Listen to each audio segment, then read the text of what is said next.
Okay सुनना please, चुप हो जाओ। अरे प्लीज चुप हो जाओ।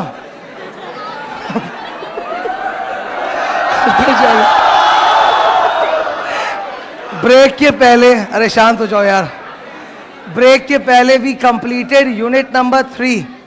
तो अब हम लोग कॉन्ट्रैक्ट एक्ट में यूनिट 4 एंड 5 करने वाले हैं। तो यूनिट 4 तुम्हारे सामने क्या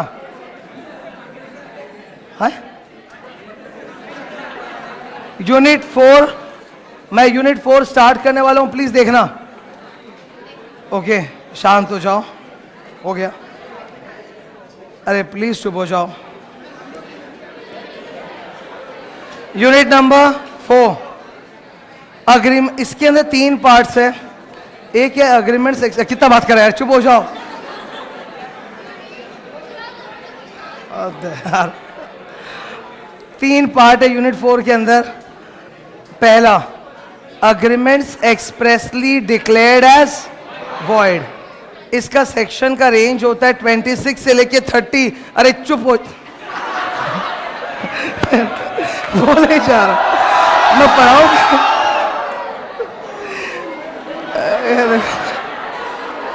टाइम देखो यार फिर।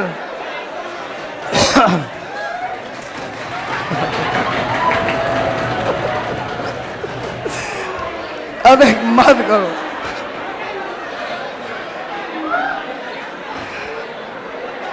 हाइट से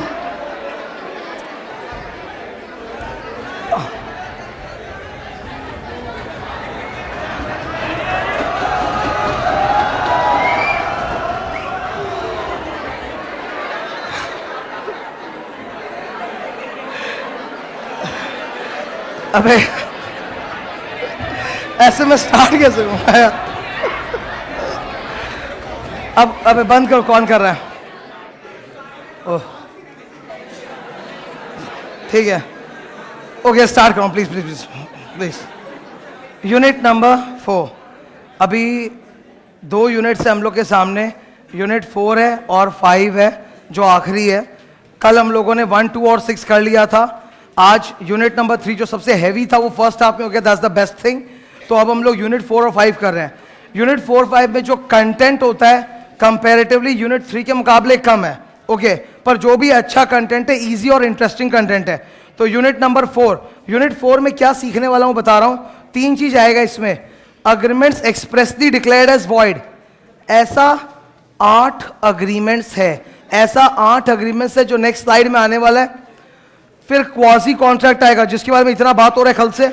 फिर आएगा क्वांटम मेरिट। क्वांटम मेरिट का जो प्रोनाउंसिएशन है, recently when I checked it up, ठीक है, इसका प्रोनाउंसिएशन मेरिट नहीं है, इसका प्रोनाउंसिएशन होता है मेरिट, मतलब MEREET, ये इसका प्रोनाउंसिएशन है।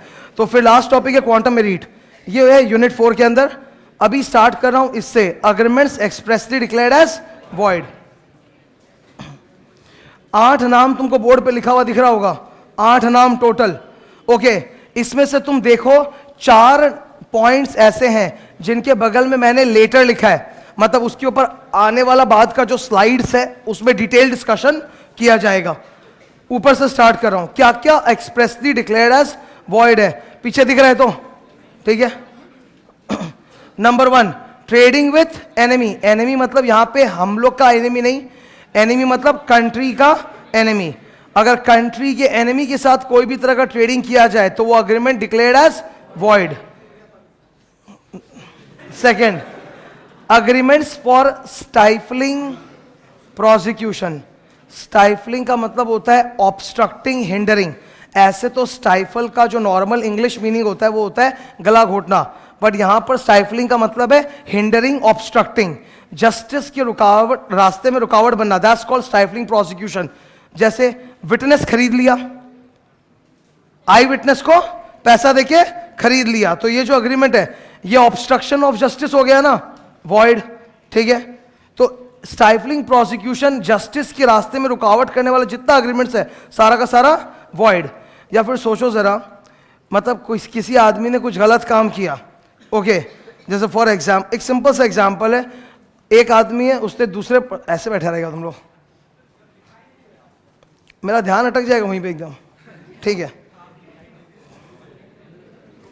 मैं क्या बोल रहा था, हाँ, एक आदमी है, उसने दूसरे आदमी का मर्डर कर दिया है, ठीक है। अब जिसका मर्डर हुआ है उसकी फैमिली बोल रही है कि कोई बात नहीं, आप चिंता मत करो, ठीक है, हम लोग आपके खिलाफ केस नहीं करेंगे, आप हमको इतना अमाउंट दे दो। तो ये चीज नहीं चल सकता कि आपने किसी का मर्डर कर दिया फिर पैसा दे कि फैमिली को खरीद लिया, फैमिली बोलती है ओके डन, ठीक है, ये नहीं चलेगा। You can not enter into any agreement for stifling prosecution. Third, champerty maintenance हमेशा से एक हिट नाम रहा है, तो इसके ऊपर डिटेल डिस्कशन करूंगा और आज मैं बताऊंगा कि एग्जैक्टली चैम्पर्टी और मेंटेनेंस में क्या फर्क है, एग्जैक्टली क्या डिफरेंस है, तो इसलिए लेटर बाद की स्लाइड में। चौथा तो एकदम ऑब्वियस है, नाम से समझ में आ रहा है, agreements for the sale of public offices and titles, ये तो नाम से समझ में आ रहा है, वॉइड। पांचवा, agreements in restraint of parental rights, ये भी बाद में आएगा डायग्राम इसका लेटर। फिर agreements in restraint of marriage. Now कई जन को ये नहीं समझ में आता कि what do you mean by restraint of marriage, क्या मतलब क्या रिस्ट्रेंट ऑफ मैरिज का, तो वो समझना, वही आज पर्पस है, तो वो आगे की स्लाइड में समझाऊंगा कि रिस्ट्रेंट ऑफ मैरिज का एग्जैक्ट मतलब क्या होता है, ठीक है। फिर नंबर 7, agreements in restraint of legal proceedings. अगर मैं इंडिया में हूं तो मेरे को fundamental rights is granted by the constitution of India. So fundamental rights granted to a citizen of India includes right to constitutional remedies, right to constitutional remedies, ठीक है। तो अगर मेरे साथ कुछ भी गलत हो तो मेरे पास लीगल एवेन्यूज अवेलेबल है, मैं कोर्ट में जाके केस कर सकता हूं कि नहीं कर सकता, मैं कर सकता हूं ना, मेरे पास लीगल एवेन्यूज अवेलेबल है, इसको बोला जाता है right to constitutional remedies. Agreement के अंदर मैंने किसी आदमी के साथ अग्रीमेंट किया, सामने वाले बंदे का बार्गेनिंग पावर ज्यादा था, अनड्यू इन्फ्लुएंस नहीं है, अनड्यू इन्फ्लुएंस का बात नहीं है, बट जिसके साथ मैं अग्रीमेंट कर रहा हूं उसका बार्गेनिंग पावर मेरे ज्यादा है, तो उसने अग्रीमेंट में लिखवा लिया कि मैं उसके खिलाफ कोई लीगल एक्शन नहीं ले सकता, या फिर अगर मुझको उसके खिलाफ लीगल एक्शन लेना है तो मेरे को इतना पीरियड 6 महीना के अंदर ही लेना पड़ेगा, उसके बाद जाके मैं नहीं ले सकता। He is trying to restrict my legal right ना, कि मैं लीगल केस नहीं कर पाऊंगा, या फिर करूंगा तो इतने दिन में कर सकता हूं उसके बाद नहीं कर सकता हूं। He is putting a limitation on my legal remedies. ऐसा कोई भी क्लॉज अगर वो अग्रीमेंट में घुसाएगा ना तो ये क्लॉज बेमानी होगा, इसका कोई इफेक्ट नहीं है, ये क्लॉज क्या है, वॉइड, ठीक है। Last, agreements in restraint of trade, ये भी बाद में आएगा, ओके। नाउ 8 में से 3 तो यही, 4 यहां डिस्कस किया और 4 है जो आगे के स्लाइड्स में डिटेल में डिस्कस होगा। सबसे पहला ये चैम्पर्टी एंड मेंटेनेंस। चलो चैम्पर्टी एंड मेंटेनेंस आ गया तो उसको डिस्कस करते हैं। प्लीज इसमें ध्यान से पहले मेरे को सुनना, फिर मैं स्लाइड में जो लिखा पढ़ाऊंगा, ध्यान से बस सुनना प्लीज, ओके। सबसे पहले मैं राइट साइड पढ़ाऊंगा, राइट साइड क्या लिखा है, मेंटेनेंस, तो सबसे पहले मैं मेंटेनेंस पढ़ाऊंगा, फिर मैं जाऊंगा चैम्पर्टी में। फैंसी नाम है ना, इसलिए हमेशा अट्रैक्टिव होता है और ऑब्जेक्टिव क्वेश्चन सेट करने के लिए बहुत सही होता है, तो इसलिए एग्जाम वाइज थोड़ा पॉपुलर है। मेंटेनेंस का मतलब क्या होता है, मेंटेनेंस का मतलब 2 लोग आपस में लड़ाई कर रहे हैं, लीगल लड़ाई कर रहे हैं, 2 लोग आपस में एक दूसरे के खिलाफ लीगल केस कर रहे हैं, 2 लोग आपस में एक दूसरे के खिलाफ लीगल केस कर रहे हैं, मेरा उनसे कोई सरोकार नहीं है, मैं दूर दूर तक उस केस में इन्वॉल्व नहीं हूं। अब मेरे को क्या लग रहा है कि दोनों में से एक के जीतने का चांस ज्यादा है, दोनों में से एक के जीतने का चांस ज्यादा है, मेरे को ऐसा लग रहा है। मैं स्पेक्यूलेशन कर रहा हूं, स्पेक्यूलेशन बता पढ़ाऊंगा ना, मैं स्पेक्यूलेशन कर रहा हूं। स्पेक्यूलेशन का मतलब क्या होता है कि सुनो, स्पेक्यूलेशन मतलब होता है कि कोई भी अनसर्टेन इवेंट के बारे में, कोई भी अनसर्टेन इवेंट के बारे में एक एस्टिमेट करना और उस एस्टिमेट को मोनेटाइज करना। फिर से, अरे मत करो मत करो।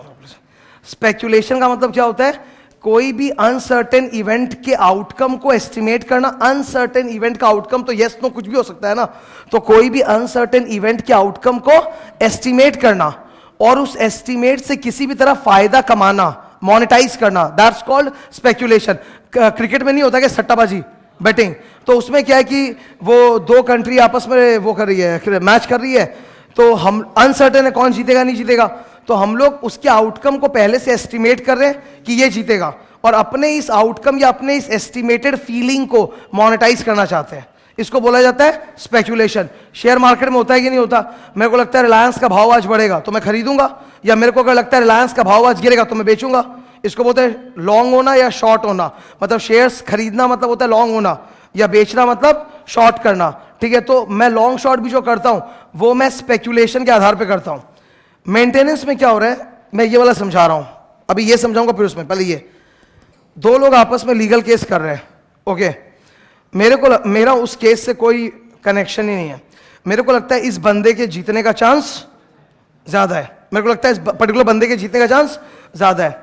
तो मैं क्या कर रहा हूं, इस केस के आउटकम को प्रेडिक्ट कर रहा हूं और कमाना चाहता हूं उसमें।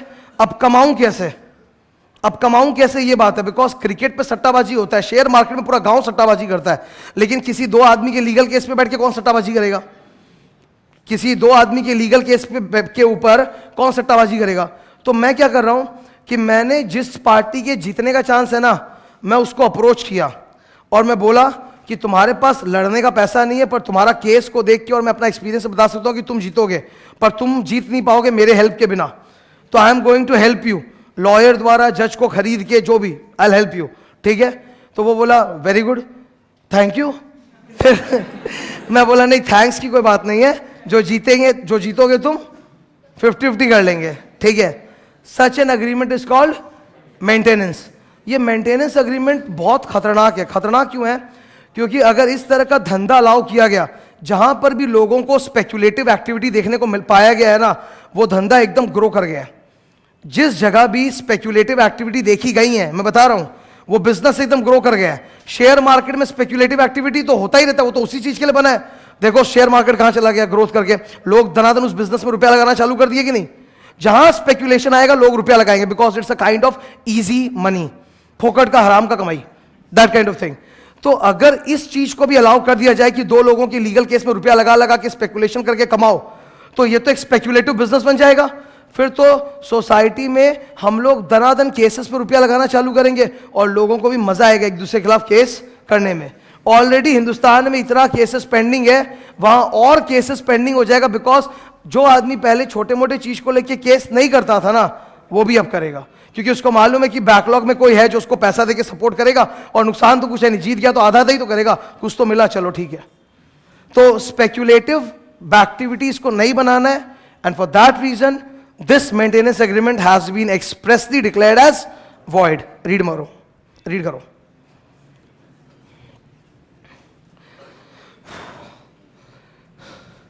Maintenance means the promotion of a litigation. Litigation मतलब legal case in which a person has no interest of his own. In other words, where a person agrees to maintain a suit in which he has no interest, the proceeding is known as maintenance. तो ये agreements void. अब champerty क्या है? दूसरी तरफ property वगैरह को लेके सबसे ज्यादा तगड़ा केस होता है, सबसे ज्यादा तगड़ा केस होता है ना प्रॉपर्टी के ऊपर लेके होता है। प्रॉपर्टी पे हमेशा कुछ ना कुछ लीगल केस वगैरह चलते ही रहते हैं। ठीक है, अब सोचो जरा क्या है कि एक प्रॉपर्टी है, you want to buy a certain property, या मेरा ही कोई प्रॉपर्टी है, मेरे कोई प्रॉपर्टी में झमेला चल रहा है, लीगल केस चल रहा है, या किसी ने कब्जा कर रखा है, प्रॉब्लम है, तो मैं अपना प्रॉपर्टी ऑक्यूपाई नहीं कर पा रहा हूं ढंग से। ठीक है, एक बहुत ही पावरफुल आदमी है, वो मेरे को बोलता है टेंशन मत लो, मैं तुम्हारा प्रॉपर्टी तुमको दिलवा दूंगा, या जो तुम्हारा नहीं है वो भी तुमको दिलवा दूंगा। ठीक है, मतलब ऑब्वियसली पैसा देके, फ्री में नहीं, मैं दिलवा दूंगा। मैं बोला लेकिन इतना लीगल झमेला है, बोलता है जो भी लीगल झमेला है वो ठीक है, तो सब सॉल्व हो जाएगा, डोंट वरी अबाउट दैट, जज वज पुलिस सब सॉल्व कर देंगे। मैं बोला लेकिन लोकल गुंडा भी है, तो बोला वो लोकल है, मैं ग्लोबल गुंडा हूं, करवा दूंगा। ठीक है, मतलब जो भी है, वो जो पावरफुल पर्सन है वो मेरे को प्रॉपर्टी दिलवा देगा, चाहे कैसा भी झमेला है। तो मैं बोला कि ठीक है, बहुत अच्छी बात है, आप दिलवा दो मेरे को, कितना लोगे? वो बोलता है प्रॉपर्टी में आधा ले लेंगे। ठीक है, ऐसा अग्रीमेंट को क्या बोलते हैं? Champerty. Champerty is a bargain whereby one party is to assist another party in recovering property and in turn is to share in the proceeds of the property. ठीक है, तो इसको बोलते हैं चैम्पर्टी। मेंटेनेंस में क्या है, दूसरे लोगों के लीगल केस में रुपया लगा के प्रेडिक्ट करके जीतना, उनको हेल्प करके, और चैम्पर्टी में प्रॉपर्टी दिलवाने में मदद करना straight away, that's called champerty. Exam में हालांकि कभी भी उन्होंने इतना वोकली पूछा नहीं कि what is the difference between champerty and maintenance, but it is always advisable to know the difference between champerty and maintenance. Champerty property को लेके होता है, ठीक है, मेंटेनेंस जहां तक है कोई लीगल क्लेम, मनी, उन सबको लेके होता है। चैम्पर्टी में लीगल केस हो भी सकता है, नहीं भी, इधर लीगल केस के थ्रू ही हो रहा है, ये पूरा स्पेक्युलेटिव एक्टिविटी है, ठीक है। अच्छा, दोनों वैलिड एग्रीमेंट है कि वॉइड? वॉइड।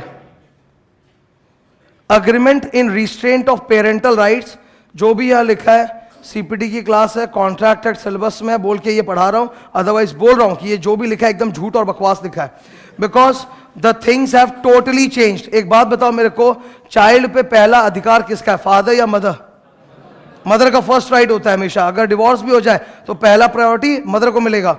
इसमें क्या लिखा, पढ़ो top line, according to the law the father is the guardian of his minor child, after the father the right of guardianship vest in the mother. पहला लाइन ही झूठ है, ठीक है। ये इसलिए बिकॉज 1872 का बनाया हुआ कॉन्ट्रैक्ट एक्ट है, और तब से लेके आज तक ये मैरिजेस, चिल्ड्रन वगैरह, इन सब को लेके पूरा लॉ, इंडिया का legal system has gone through dynamic change. तो वो फॉलो करें कि बैठ के ये 150 साल पुराना लॉ, तो वो फॉलो होगा ना। तो ये जो भी लिखा है बस इसको यहीं तक सीमित रखना है, इसके बियॉन्ड नहीं। तो बोलता है कि father has got a right over his children. अगर गोद भी दे दिया ना किसी को, अगर अडॉप्शन में गोद भी दे दिया पूरा पक्का में पेपर साइन करके, तो भी वो जब चाहे अपने चिल्ड्रन को वापस मांग सकता है, ठीक है। अब ये हो रहा है एकदम पूरा गड़बड़ टोन में जा रहा है, बिकॉज ऐसे नहीं होता कि आप अडॉप्शन कर दिए प्रॉपर पेपर्स देके, और सामने वाला जिसको भी आपने अपना वो क्या बोलते हैं चिल्ड्रन अडॉप्ट किया है, ठीक है, अडॉप्ट दिया है, वो अगर उसको प्रॉपर टेक केयर कर रहा है तो यू कैन नॉट जस्ट ऐसे ही कि केस करके वापस हासिल कर लिया, ऐसा नहीं होता। पर ये यहां पर ऐसा ही लिखा है। तो एक लीगल केस भी इसका एग्जाम्पल देके दिया है एनी बेसेंट का, कि एक आदमी उसने अपने चिल्ड्रन गोद दिए थे एनी बेसेंट को, अब वो वापस मांग रहा है, तो वो लेडी बोलती कि नहीं वापस देंगे, बिकॉज देखो कॉन्ट्रैक्ट में मैंने लिख के दिया था कि एक बार तुम अगर गोद दे सकते हो, गोद दे दिया तो फिर वापस नहीं ले सकते। तो कोर्ट बोला any clause in the agreement which is restricting parental rights is void, यानी अग्रीमेंट का वो क्लॉज बेमानी है, यानी वो फादर अपने चिल्ड्रन को वापस ले सकता है। तो ये जो भी है बस यहीं तक रेस्ट्रिक्टेड है, सीपीडी तक, नॉट बियॉन्ड दैट, ठीक है, ये clear. Next, agreements in restraint of marriage, nice animation, ठीक। अबे ध्यान से देखो, अबे हो मत करो, ठीक है। इस कहानी, ये कौन आ गया बीच में?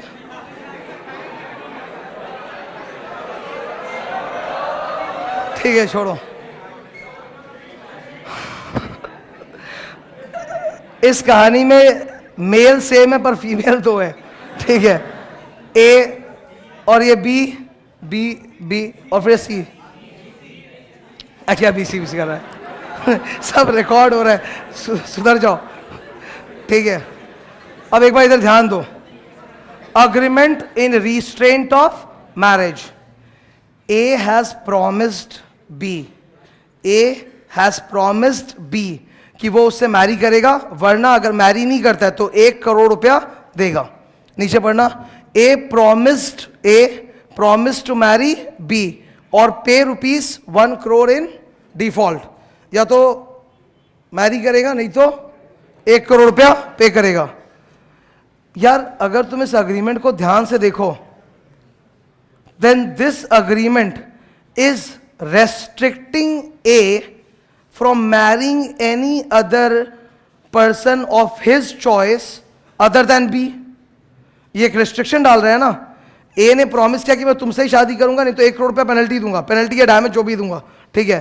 तो such an agreement is putting a restraint on mister A कि मिस्टर ए मिस बी के अलावा किसी और से मैरिज नहीं कर सकता। Any such restraint on any person कि वो अपने फ्रीडम से किसी और पर्सन के साथ मैरी नहीं कर सकता, सच ए रिस्ट्रेंट इज वॉइड।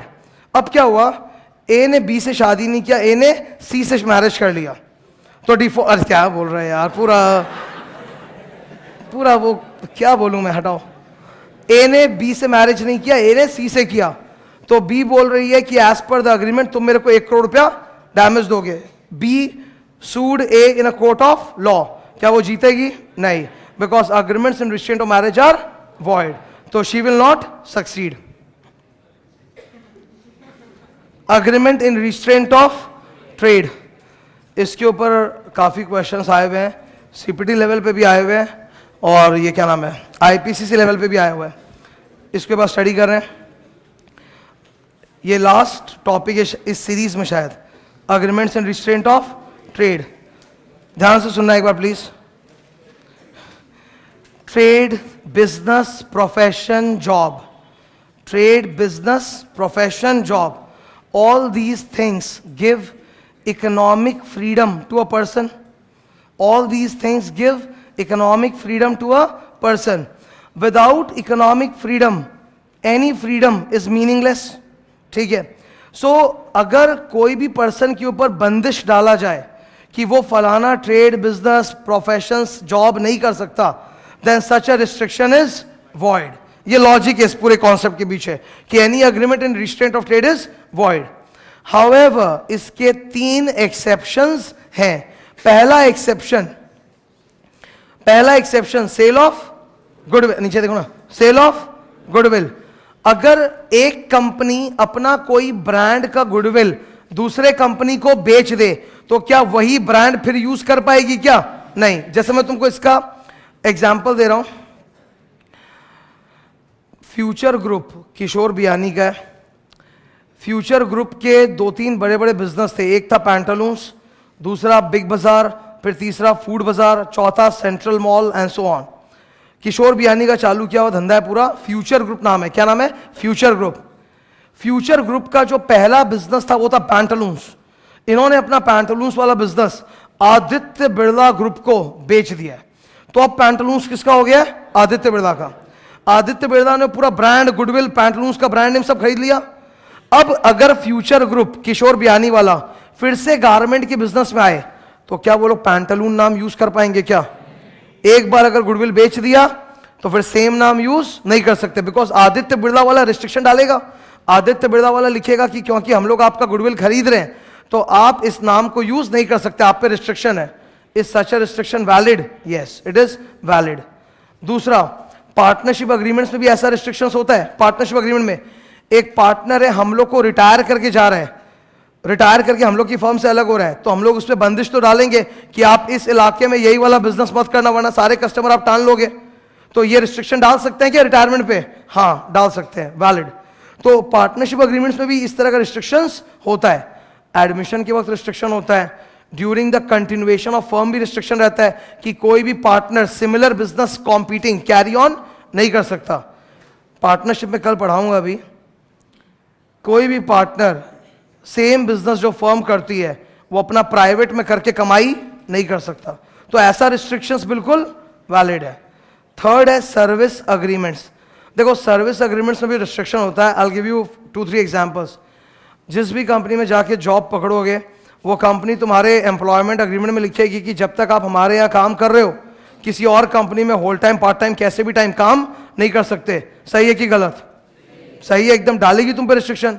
वैसे ही इसका सबसे फेमस एग्जाम्पल जो सर्विस अग्रीमेंट का वो ये है, एक नया नवेला डॉक्टर पास हुआ है, ठीक है, वो किसी प्रैक्टिसिंग बड़े डॉक्टर के अंदर जाके काम करना चाहता है ताकि उसका भी थोड़ा नाम हो पाए। तो वो प्रैक्टिसिंग डॉक्टर के अंदर गया काम करने, तो उस बड़े डॉक्टर को मालूम है कि ये तो टिकेगा नहीं ज़्यादा दिन, तो उसने अग्रीमेंट साइन कराया कि कम से कम 3 साल तक तुम मेरे यहीं पे काम करोगे, ठीक है, तुम कहीं और अपना प्राइवेट काम नहीं कर सकते। और जो कि एक एक्सेप्टेबल नॉर्म है। चलेगा या नहीं? चलेगा, एकदम अलाउड है, एकदम अलाउड है। मूवी में भी आजकल यही होता है, जितने भी नए एक्टर एक्ट्रेसेस के लोग लॉन्च करते हैं 3 मूवी का कॉन्ट्रैक्ट साइन करा लेता है प्रोड्यूसर कि पहला 3 मूवी हमारे साथ होगा, हमारे बिना परमिशन के आप कहीं दूसरा मूवी नहीं कर पाओगे, और एक अमाउंट साइन हो जाता है, तो वो चलता है। सर्विस अग्रीमेंट्स में भी एक लिमिटेड लेवल तक इस तरह का रिस्ट्रिक्शन चलेगा। अब प्रैक्टिकली मैं तुमको बताता हूं सर्विस अग्रीमेंट में कैसा restriction, I have already seen it. वो कौन सा है? जैसे क्या होता है कि after qualifying it is not necessary that you will get a job in your own locality, ये श्योर बात है। हो सकता है कि आपको जॉब के लिए बॉम्बे जाना पड़े, दिल्ली जाना पड़े, बैंगलोर जाना पड़े, चेन्नई जाना पड़े, अलग अलग जगह, ठीक है। जैसे मुझको चेन्नई जाना पड़ा तो किसी और को कहीं और जाना पड़ता है। तो मेरे 2 फ्रेंड्स थे जिनको बैंक ऑफ बड़ौदा बैंगलोर में मिला था, कैलकाटा से थे वो लोग, पास हो गए बैंक ऑफ बड़ौदा बैंगलोर में। अब जो कंपनी बाहर ले जाती है ना वो बड़ी डरती है। वो डरती इसलिए है क्योंकि उनको मालूम है लेके तो आ गए इनको, पर टिकेगा नहीं, कभी भी छोड़ के अपने घर वापस जाएगा, ठीक है। वापस से हम लोग का जॉब छोड़ के कैलकाटा में जॉब मिलते चला जाएगा। तो बैंक ऑफ बड़ौदा ने ये रिस्ट्रिक्शन डाल रखा था अग्रीमेंट में कि अगर पैकेज था उनका annual 6 lakh, annual package 6 lakh, और उसमें लिखा हुआ क्या था, अगर आप पहला साल में ही हम लोग को छोड़ के चले गए, जॉब रिजाइन किए, तो आप हम लोग को 2 लाख रुपए डैमेज दोगे, 2 लाख। और अगर दूसरा साल आप हम लोग को छोड़ के गए तो you will pay 50,000 damage to us. अगर आप 2 साल के बाद छोड़ के जाते हो तो कोई डैमेज नहीं है। तो क्या ऐसा रिस्ट्रिक्शन वैलिड है? हाँ बिल्कुल वैलिड है, लिमिटेड रिस्ट्रिक्शन वैलिड है। तो ये 3 एक्सेप्शंस है to this theory. Next, quasi contract. Okay, unit number 4 के अंदर 3 टॉपिक्स थे। Agreements expressly declared as void, कर लिया। दूसरा टॉपिक था क्वाजी कॉन्ट्रैक्ट, सही बोल रहा हूं ना? दूसरा टॉपिक है क्वाजी कॉन्ट्रैक्ट, और तीसरा क्या? Quantum merit. अरे जो आज मैंने स्लाइड दिखाया उस हिसाब से बात हो रहा है, तो बताया था ना यूनिट 4 में 3 है, तो पहला हो गया, अभी दूसरा में आ गए क्वाजी कॉन्ट्रैक्ट। ये क्वाजी कॉन्ट्रैक्ट का जो डिस्कशन है ना, इसमें कुछ एकदम फंडामेंटल पॉइंट्स है जो मैंने बोर्ड पे 1 2 3 करके दिया है, एकदम जरूरी है। कई जन को क्वाजी कॉन्ट्रैक्ट के पीछे का लॉजिक समझ में नहीं आता, तो लॉजिक वाइज एकदम बता रहा हूं। पहली बात, ऊपर नंबर 1 क्या लिखा है? No offer no acceptance. हम लोग तो यही समझते थे हमेशा कि अग्रीमेंट या कॉन्ट्रैक्ट के लिए ऑफर एक्सेप्टेंस होना जरूरी है। इधर बोलता नो, इधर बोलता है नो ऑफर नो एक्सेप्टेंस, ठीक है।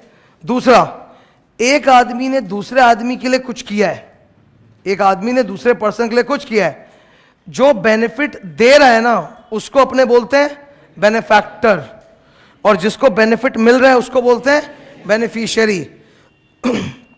तो बेनिफैक्टर ने बेनिफिशियरी को बेनिफिट दिया है, ठीक है। अब ये बेनिफैक्टर ने जो काम किया है ना, इसका दान पुण्य करने का मकसद नहीं था। This man has done it with a non gratuitous attitude. He has, जो बेनिफैक्टर है उसने जो सामने वाले को बेनिफिट दिया है वो एक नॉन ग्रेट्यूटस एटीट्यूड से दिया है। नॉन ग्रेट्यूटस एटीट्यूड का मतलब होता है बदले में कुछ पाने की इच्छा, सिंपल बात, ठीक है। अभी मैं पढ़ा रहा हूं तो मैं ग्रेट्यूटसली थोड़ा पढ़ा रहा हूं, ठीक है। मैं नॉन ग्रेट्यूटसली पढ़ा रहा हूं, everything I do is for money, है ना? ऐसा नहीं है, ऐसा ही है, हाँ नहीं इधर। तो जो भी है, ये सामने वाले ने इसका कुछ किया तो वो किस एटीट्यूड से किया है? नॉन, ये नाम याद रखना प्लीज, ऑब्जेक्टिव में आता है नॉन ग्रेट्यूटस एटीट्यूड, मतलब बदले में कुछ पाने का इच्छा है। ये जरूरी है एकदम।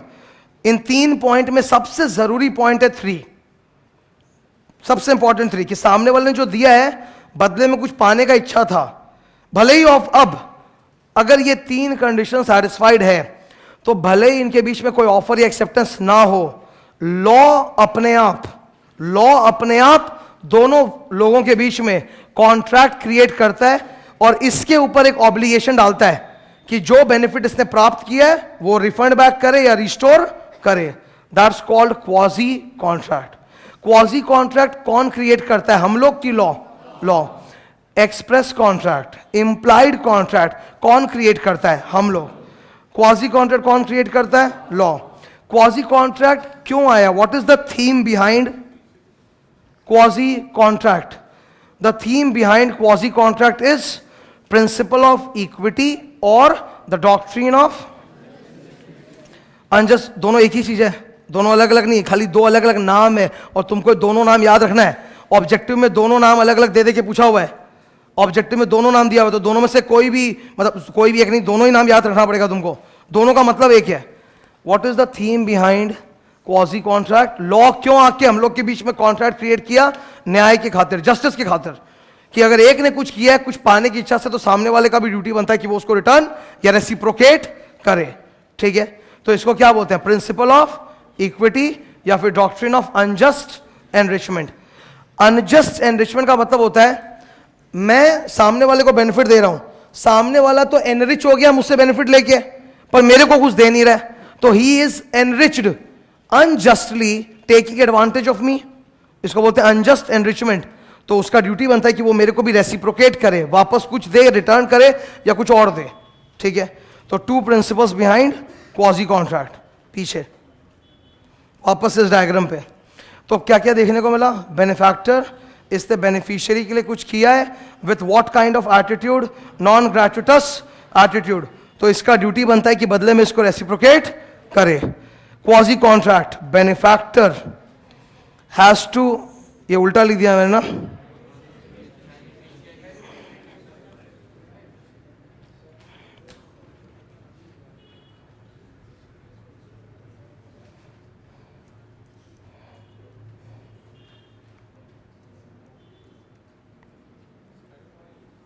हाँ दिख गया।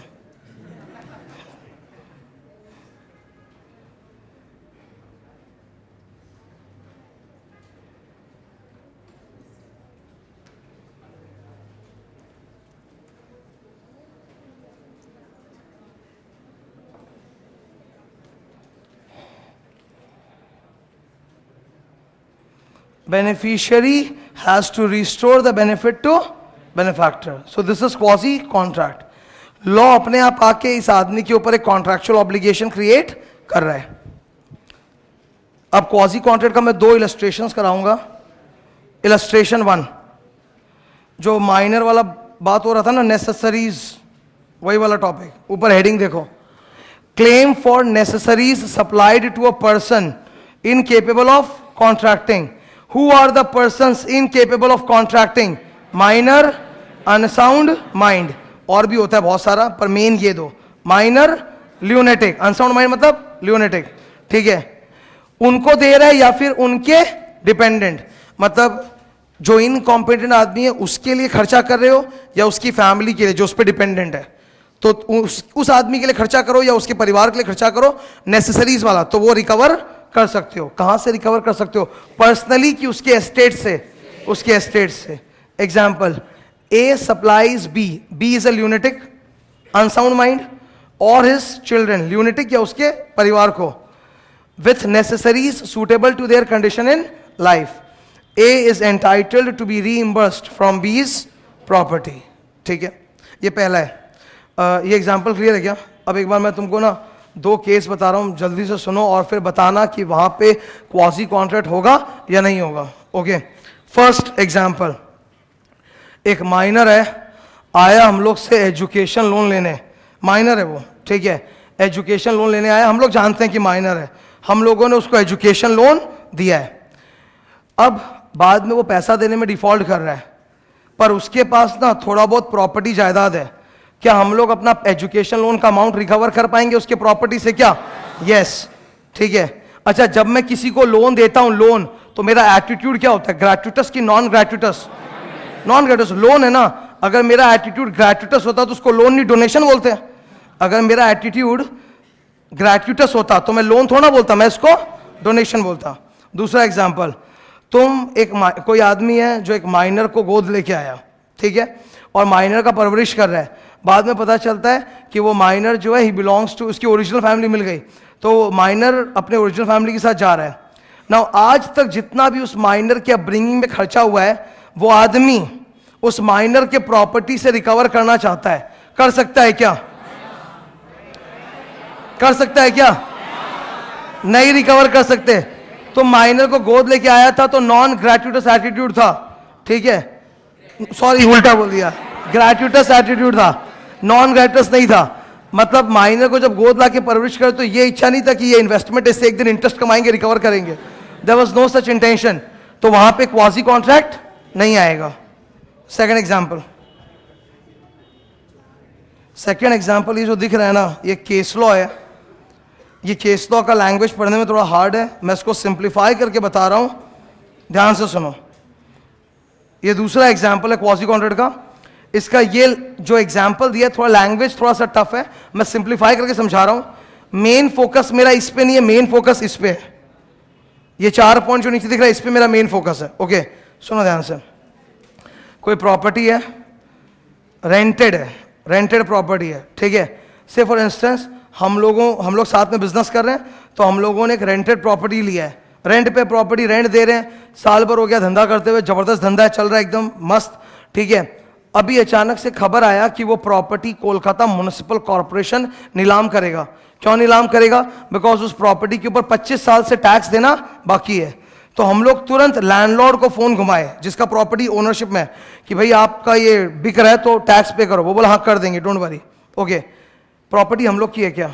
हम लोग तो टेनेंट है, मालिक कौन है? लैंडलॉर्ड। तो टैक्स देने का जिम्मेदारी किसका है? लैंडलॉर्ड का। मेरा जिम्मेदारी तो बिल्कुल नहीं है, पर मैं भी घबराया हुआ हूं क्योंकि अगर प्रॉपर्टी बिक गई तो हमारा बिजनेस अफेक्टेड होगा कि नहीं?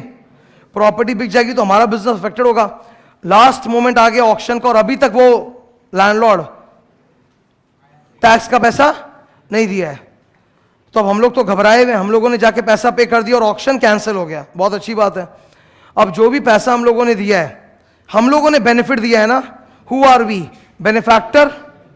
And who is the beneficiary? Landlord. अच्छा, हम लोगों ने जो पैसा दिया क्या एटीट्यूड था? दान देने का कि वापस पाने का? वापस पाने का, मतलब नॉन ग्रेचुइटस एटीट्यूड।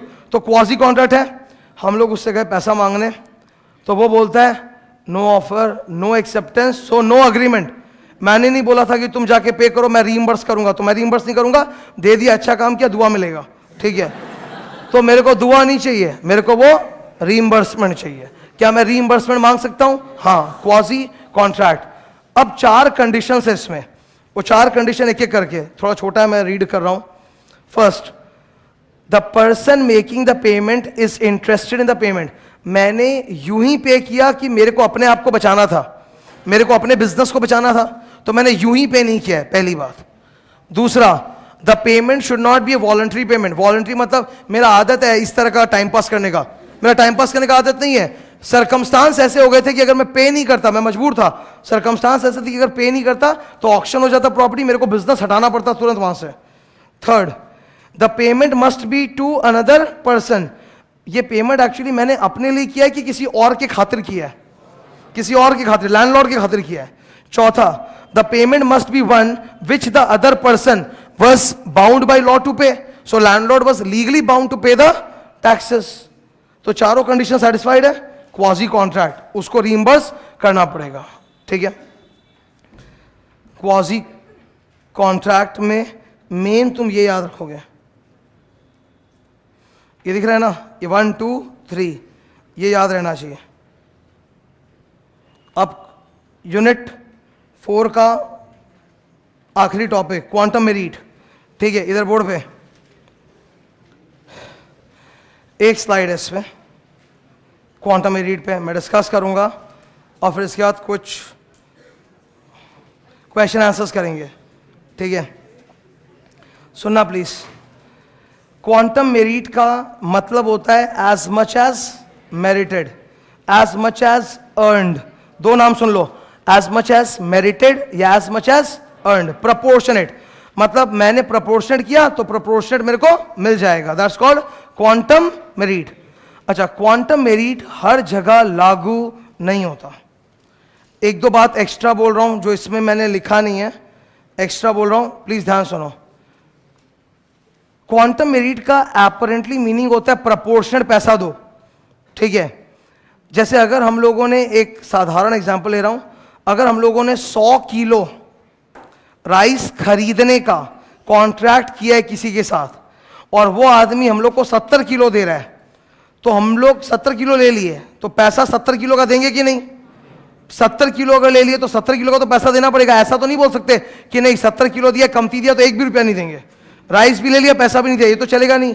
अगर ले रहे हो तब तो उसका पैसा देना पड़ेगा, या तो तुम मना कर दो कि नहीं मैं शॉर्ट क्वांटिटी एक्सेप्ट नहीं करूंगा।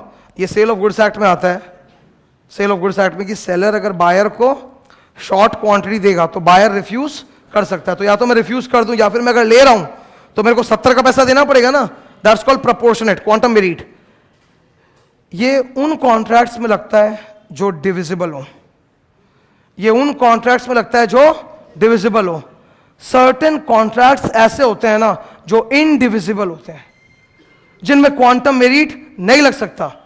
फॉर एग्जाम्पल तुम सोचो जरा, सीपीटी के अंदर ही 3 चैप्टर सिलेबस में मैं 2 चैप्टर पढ़ा के छोड़ देता हूं, ठीक है, और फिर स्टूडेंट को बोलता हूं कि देखो 2 चैप्टर पढ़ाया, तीसरा नहीं पढ़ाया, तीसरे का 1/3 पैसा ये लो रिफंड, ये नहीं चलेगा।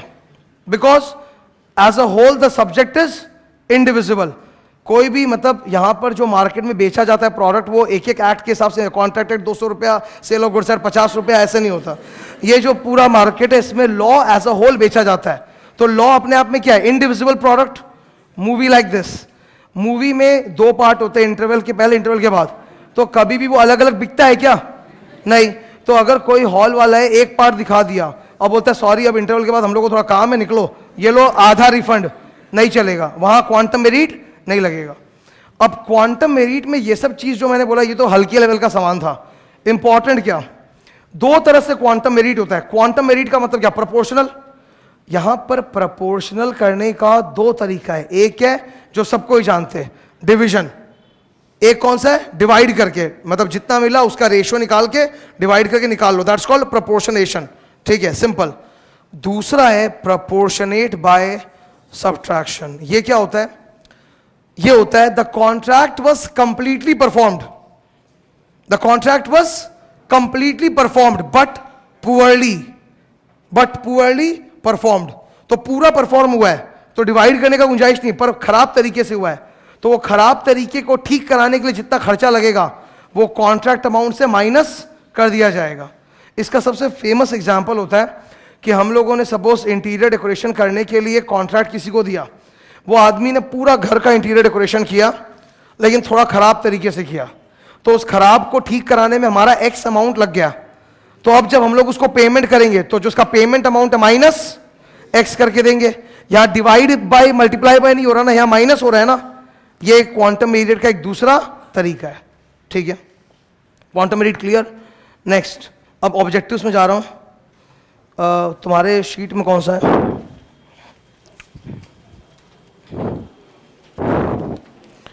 पेज 3,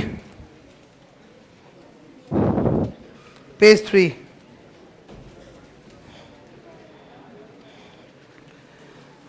ठीक है, डिस्कस कर रहा हूं।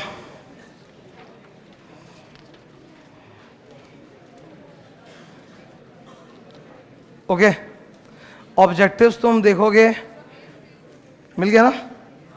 ऑब्जेक्टिव्स तुम देखोगे कि अच्छा मतलब ठीक लेवल का, कुछ हार्ड होगा, कुछ इजी होगा, आराम से कैरी फॉरवर्ड होता है। पहला, an agreement in restraint of marriage of any person other, obviously minor पे तो रिस्ट्रेंट होगा ही।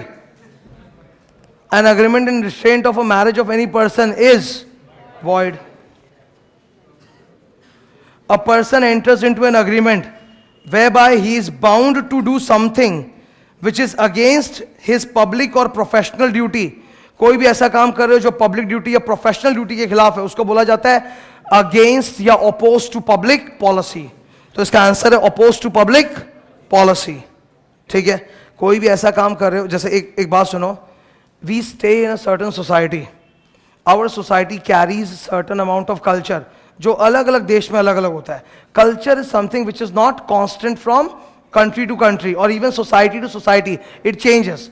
कल्चर का छोटा छोटा कई सारा ट्रेड्स होता है, जैसे मोनोगैमी, सिंगल मैरिज नॉर्मल है। कुछ देशों में वो क्या बोलते हैं, पॉलीगैमी भी होता है, वहां मल्टीपल मैरिजेस अलाउड है, एक आदमी 2-3 मैरिज भी कर सकता है साइमल्टेनियसली एट अ टाइम। तो ये वहां का कल्चर है, वो वहां का कल्चर है। क्या मेरे देश में एप्लीकेबल है? नहीं, मेरे देश में वो एप्लीकेबल नहीं है। इसके ऊपर मैं तुम्हें बताता हूं, मैं बड़ा एकदम कंफ्यूज हुआ था इस चीज को लेके। द थिंग इज कि यू नो, इस्लाम रिलीजन में पॉलीगैमी का प्रैक्टिस अलाउड है, जबकि इंडिया में मोनोगैमी का प्रैक्टिस चलता है। तो टुडे राइट नाउ जो सिनेरियो है, क्या इंडिया में एक Muslim person right now polygamy कर सकता है या नहीं कर सकता है? तो इसको लेके जो स्टोरीज है पूरा बता रहा हूं, स्टोरीज बता रहा हूं, फिर जो एक्चुअल डेटा वो बताऊंगा। जैसे क्या हुआ, Dharmendra is a big movie star, उनकी डबल मैरिज हुई थी तो उन्होंने मुस्लिम में अपने आप को कन्वर्ट कराया था, सर्टिफिकेट लिया था।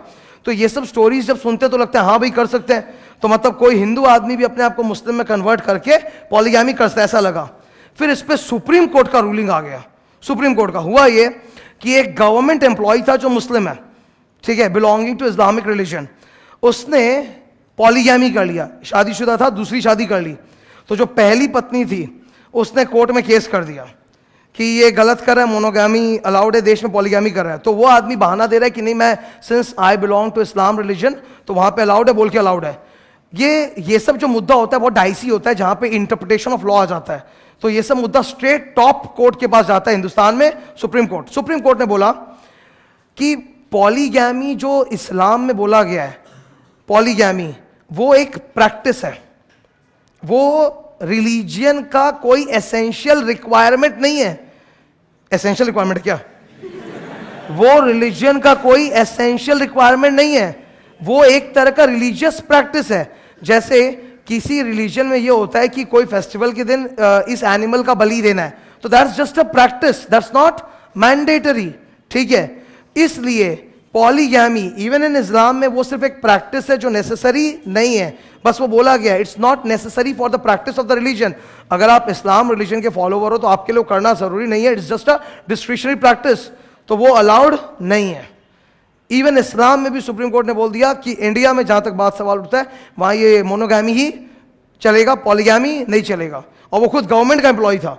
सुप्रीम कोर्ट का वर्डिक्ट इस पे तुम गूगल करोगे तुमको मिलेगा। तो अगर कोई आदमी पॉलीगैमी कर रहा है तो पहला बात है पॉलीगैमी सिंपली मीन्स 2-3 शादी। क्या किसी का मर्डर किया है क्या, कोई क्राइम किया है क्या, पर वो कुछ कर रहा है which is oppose to public policy. तो आप अगर कोई भी ऐसा काम कर रहे हो जो पब्लिक ड्यूटी या प्रोफेशनल ड्यूटी के विरुद्ध है तो वो क्या है, oppose to public policy. An agreement, ये थोड़ा सा बताना पड़ेगा, सुनो। हिंदुस्तान में एक लॉ है जिसका नाम है कंपटीशन एक्ट, ध्यान से सुन लो please. Competition act 2002, competition act 2002, ये आईपीसीसी में तो नहीं आता, सीएस एग्जीक्यूटिव में आता है और सीए फाइनल में आता है। कंपटीशन एक्ट में बोला हुआ है कि हम लोग मोनोपोली अलाउ नहीं करेंगे, मतलब एक ही आदमी पूरे धंधे को रूल करेगा, मोनोपोली इंडिया में अलाउड नहीं है। वी ऑल बिजनेसमैन डेफिनेटली ही loves monopoly, no competition at all, but monopoly से बिजनेसमैन को फायदा है, कस्टमर को है क्या? जिसका मोनोपोली आ जाएगा वो मनमानी करेगा, कुछ भी प्राइस चार्ज करेगा, कैसा भी घटिया क्वालिटी ऑफ माल बेचेगा, ठीक है। तो मोनोपोली को गवर्नमेंट रोकता है।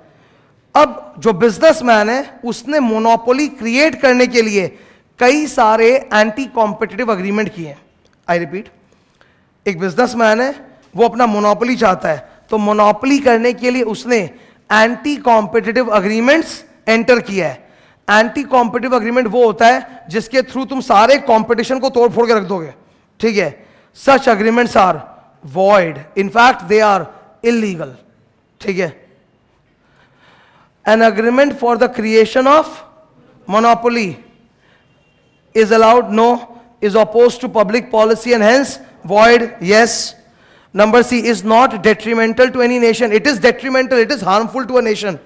And number 4, is impossible, impossible तो है नहीं, possible तो है ही, ठीक है। लोग एंटी कॉम्पिटिटिव अग्रीमेंट करते हैं और हिंदुस्तान का जो कानून है competition commission of India CCI वो उसको रोकता है कि मोनोपोली नहीं चलेगा, वॉइड, ठीक है। तो आंसर होगा इसका वॉइड वाला जो था वही। X is not a minor, X is not a minor मतलब एडल्ट है। X agrees to Y for ₹1 lakh that he will never marry, ये agreements in restraint of marriage है ना, void। तो void कौन सा है? Not binding, B। Question number 9, champerty implies an agreement whereby one party is to assist another, number A, by bringing action for recovering the money or property, yes. Number B, to share the proceeds of the property, yes. अच्छा, C की D, दोनों ही करेंगे ना, मतलब help करूंगा और फिर बांटूंगा, तो दोनों ही करेंगे, इसलिए बोथ ए एंड बी। 16, ये डॉक्टर वाला है, डॉक्टर ने मेडिकल अटेंडेंट के साथ 3 साल का कॉन्ट्रैक्ट कर लिया। X, an optical surgeon, employs Y as the assistant for a term of 3 years and Y agrees not to practice as a surgeon during this period. The contract is valid. ये exception में था service agreement के, ठीक है, तो ये चलेगा, valid. 23, ये फिर से आ गया एंटी कॉम्पिटिटिव. मैं तुमको एंटी कॉम्पिटिटिव का एग्जांपल बताऊंगा, then you will come to know of it कि क्या एंटी कॉम्पिटिटिव होता है और कितना खतरनाक होता है एंटी कॉम्पिटिटिव अग्रीमेंट्स. रिसेंट का केस बताऊंगा तुमको, 2014 का केस है ये. ऑटोमोबाइल मैन्युफैक्चरर्स जो थे हिंदुस्तान में, और टाटा मोटर्स, ठीक है, मारुति, टॉप 2 तो ये हुआ इंडिया का, फिर बाहर का भी कई है. इन सब का गाड़ी का सर्विस सेंटर होता है.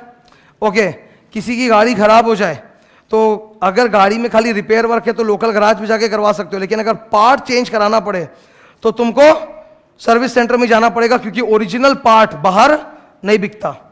ठीक है, मान लो तुम्हारी गाड़ी खराब हो गई, तुमको कोई उसका पार्ट चेंज कराना, तो वो पार्ट जेन्युइन पार्ट ओरिजिनल बाहर नहीं बिकेगा, उनके सर्विस सेंटर में जाकर कराना पड़ेगा. और ये सर्विस सेंटर वाले गला काटते हैं, ठीक है, हैवी पैसा, मतलब बहुत ज्यादा कीमत मांगते हैं. तो द कस्टमर्स आर मजबूर कि अगर मेरा गाड़ी का पार्ट खराब हो जाए तो मेरे को वहीं पे जाना पड़ेगा ठीक कराने के लिए.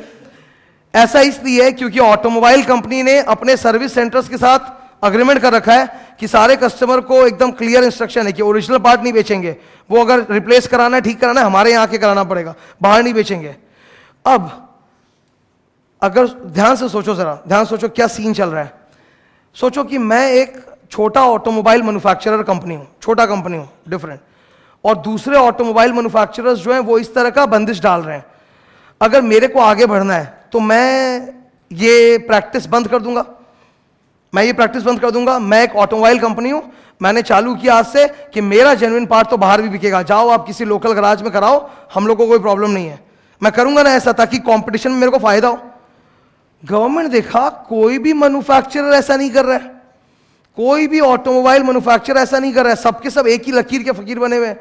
मतलब इन्होंने आपस में समझौता कर रखा है, अंदर ही अंदर टाई अप कर रखा है कि अगर हम लोग में से कोई भी इसको तोड़ता है तो सबको नुकसान होगा, तो बेटर सबको फॉलो करो. तो this is a kind of anti competitive practice, void. ये चीज के ऊपर 1400 करोड़ का पेनल्टी लगा था. 1400 करोड़ तो अकेला टाटा मोटर्स पे लगा था, टोटल 2500 करोड़ का पेनल्टी था अलग अलग कंपनीज पे मिला के, जिसमें टाटा मोटर्स पे सबसे ज्यादा पेनल्टी लगा था. तो ये उसी को लेके है, agreement between the manufacturer and traders not to sell the goods below a certain price. इसको ऑनलाइन करो तो. इस अग्रीमेंट का नाम होता है रीसेल प्राइस मेंटेनेंस. 5 तरह के एंटी कॉम्पिटिटिव अग्रीमेंट होते हैं, ठीक है, उसमें से एक है रीसेल प्राइस मेंटेनेंस. ये वही है. To pool profits and to divide the business profits in certain proportion is void. बगल में लिख लो anti competitive agreement, anti competitive agreement.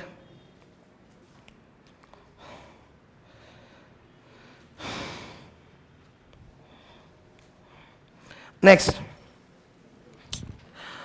Illegal agreement. Illegal agreement void तो होता ही है, साथ साथ पनिशेबल भी होता है. तो आइदर बोलूं कि बोथ, बोथ पनिशेबल भी है वॉइड भी है, तो बोथ. कॉन्ट्रैक्ट्स ऑफ इंश्योरेंस कौन से टाइप का है? वेजरिंग की कंटिंजेंट, कंटिंजेंट, कोई सट्टेबाजी नहीं लगा रहा है यहां पे, ठीक है. It depends on an uncertain event, but कोई सट्टाबाजी वाला बात नहीं है, ठीक है. So it is contingent contract. The contingent, अच्छा ये वाला थोड़ा सा स्लो डाउन करके रीड करना पड़ेगा, थोड़ा स्लो होके पढ़ना पड़ेगा, ध्यान से बोर्ड को देखना please. The contingent contract dependent upon the happening of an impossible event. एक ऐसा contingent contract है जो किसी impossible event पे निर्भर करता है. अब तुम बोल ही रहे हो कि वो event impossible है, तो कर पाओगे क्या? तो ये contract तो void, ये contract तो void. तुम बोल रहे हो it depends on the happening of an impossible event, ठीक है. Say for instance, just example बोल रहा हूं, SSCI, not your father but SSCI, tutorial, business, धंधा, ठीक है. तो SSCI प्रोमिसेस द स्टूडेंट्स कि जो स्टूडेंट CPT में 200 मार्क का होता है ना, जो स्टूडेंट CPT में 200 में से 250 लेके आएगा, उसको SSCI एक मर्सिडीज गिफ्ट करेगी, ठीक है। Now contingent contract depending on the happening of an impossible, 200 में 200 भी बोलता तो possible, 250 impossible, so such agreement is void and cannot be enforced. Next, 49.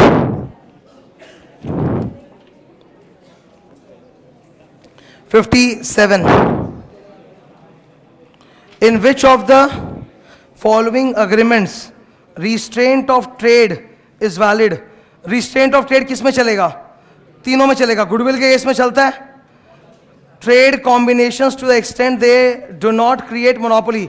Business में ट्रेड कॉम्बिनेशन का मतलब लिख लो अमैलगमेशन। ट्रेड कॉम्बिनेशन का मतलब लिखो अमैलगमेशन। अरे अमैलगमेशन नहीं सुना है कभी? Merger and amalgamation. Amalgamation 2-3 companies merge होती है कि नहीं, वही, तो वो भी चलेगा। थर्ड, पार्टनरशिप एक्ट में पार्टनर्स लोग का अग्रीमेंट भी अलाउड होता है, रिस्ट्रिक्शन, तो तीनों अलाउड है, all of these. 61 execution of ये मैं बैंक ऑफ बड़ौदा का एग्जांपल दे रहा था ना, ये वही वाला है। Execution of a bond requiring employees leaving the organization to pay compensation to employer is valid agreement, valid.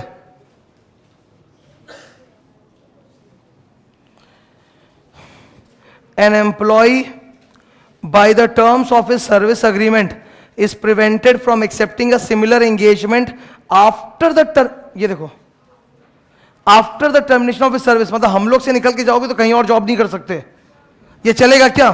नहीं, तो आंसर है void.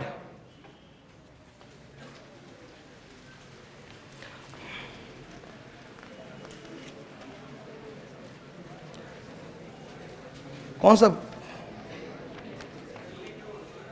Contract made before war with a citizen of an alien country.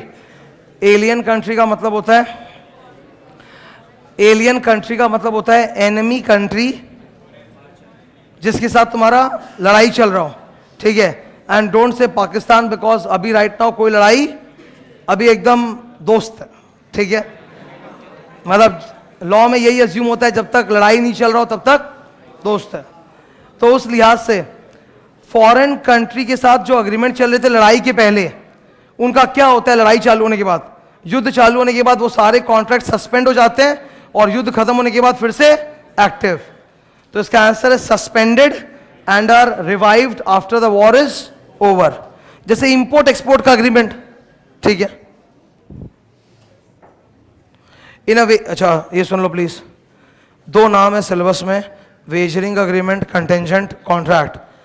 Wagering agreement में जो uncertain event होता है वो primary होता है, कोलैट, और कंटिंजेंट कॉन्ट्रैक्ट में जो अनसर्टेन इवेंट है वो सेकेंडरी होता है, मतलब कोलैटरल होता है, ठीक है।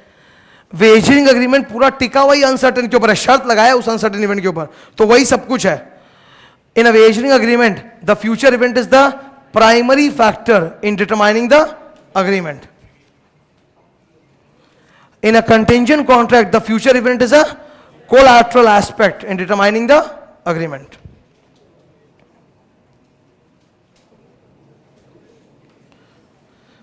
Next.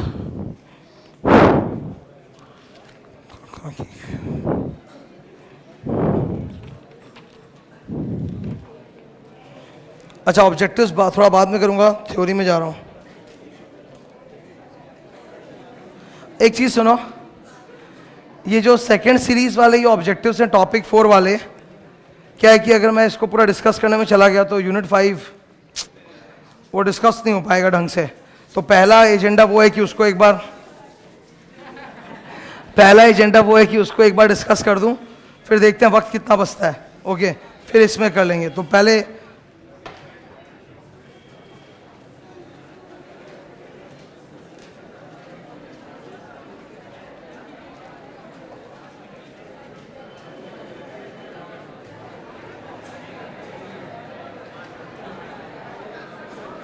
ओके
अब चुप हो जाओ प्लीज, स्टार्ट कर रहा हूं।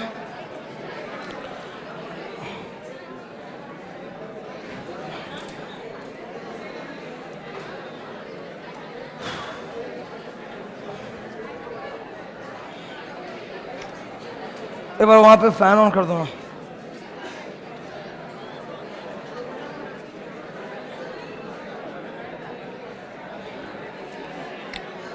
ओके स्टार्ट कर रहा हूं डिस्कशन, प्लीज चुप हो जाओ।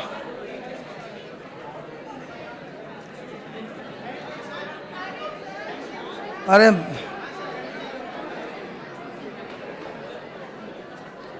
स्टार्ट कर रहा हूं, प्लीज ध्यान देना। यूनिट 5 में दो मेन टॉपिक्स है जिसके बारे में मेरे को बात करना है। बोर्ड पे दिख रहा होगा।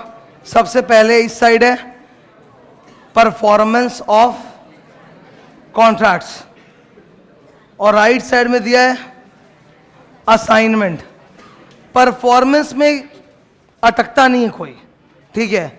जिसको भी अटकना होता है, मतलब फ्रिक्शन महसूस होता है, वो इसी में होता है असाइनमेंट। तो ये दोनों मैं डिस्कस करने वाला हूं, ठीक है। सबसे पहले परफॉर्मेंस।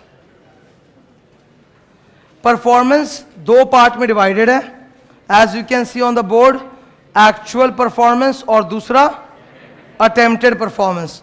एक्चुअल परफॉर्मेंस तो समझते हैं कि परफॉर्म कर डाला। अटेम्प्टेड परफॉर्मेंस कहां पर होता है? अटेम्प्टेड परफॉर्मेंस का सबसे बेस्ट एग्जांपल होता है one on many contracts. One on many contracts, जहां भी वन ऑन मेनी कॉन्ट्रैक्ट है वहां ये शब्द अटेम्प्टेड परफॉर्मेंस पिक्चर में आ जाता है। जैसे एक बात सोचो जरा, मैं भी पढ़ा रहा हूं, क्लास दे रहा हूं, मेरा और तुम्हारे बीच में जो कॉन्ट्रैक्ट है वो वन ऑन मेनी है। वन ऑन मेनी, इस टाइप के कॉन्ट्रैक्ट में मैं यहां पे खड़ा होकर अपनी सर्विस रेंडर कर रहा हूं। अगर कोई स्टूडेंट मिस कर रहा है, एब्सेंट कर रहा है और वो सर्विस नहीं ले रहा है, तो फिर उसका जिम्मेदारी मेरे ऊपर नहीं आता, बिकॉज मैंने अपनी तरफ से अटेम्प्टेड परफॉर्मेंस कर डाला, पूरा परफॉर्मेंस कर डाला। You were not there to enjoy the services, तो ऑब्वियसली उसके लिए मैं लायबल नहीं हूं। मेरी तरफ से कॉन्ट्रैक्ट डिस्चार्ज्ड। एयरलाइन में बुकिंग करते हैं हम लोग, एयरलाइन में टिकट बुक किया, अब एयरलाइन भी तो वन ऑन मेनी है। एरोप्लेन अकेला तुमको उड़ा के ले जाएगा क्या? अनलेस इट्स चार्टर्ड प्लेन है तो फिर तो अलग ही बात हो गया। मतलब मैं नॉर्मल बात कर रहा हूँ, ठीक है, इंसान टाइप। ओके, तो उस कैटेगरी में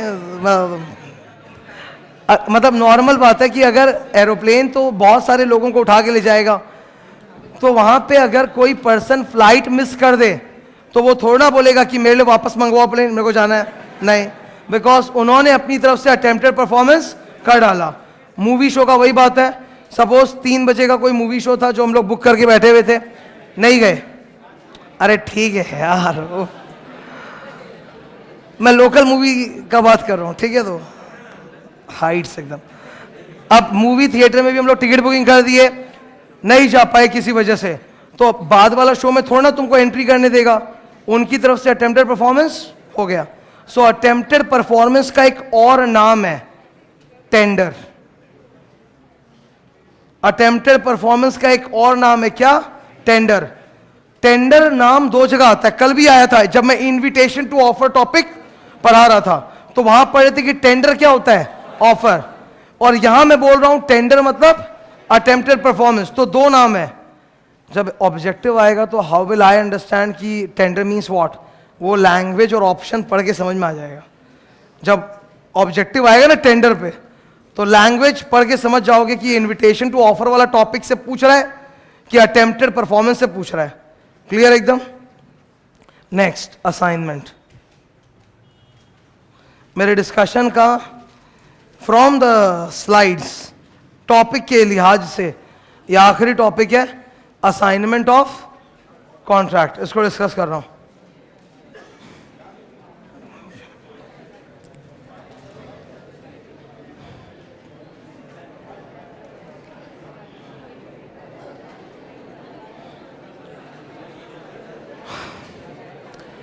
एक बार प्लीज ये डायग्राम ध्यान से देखना।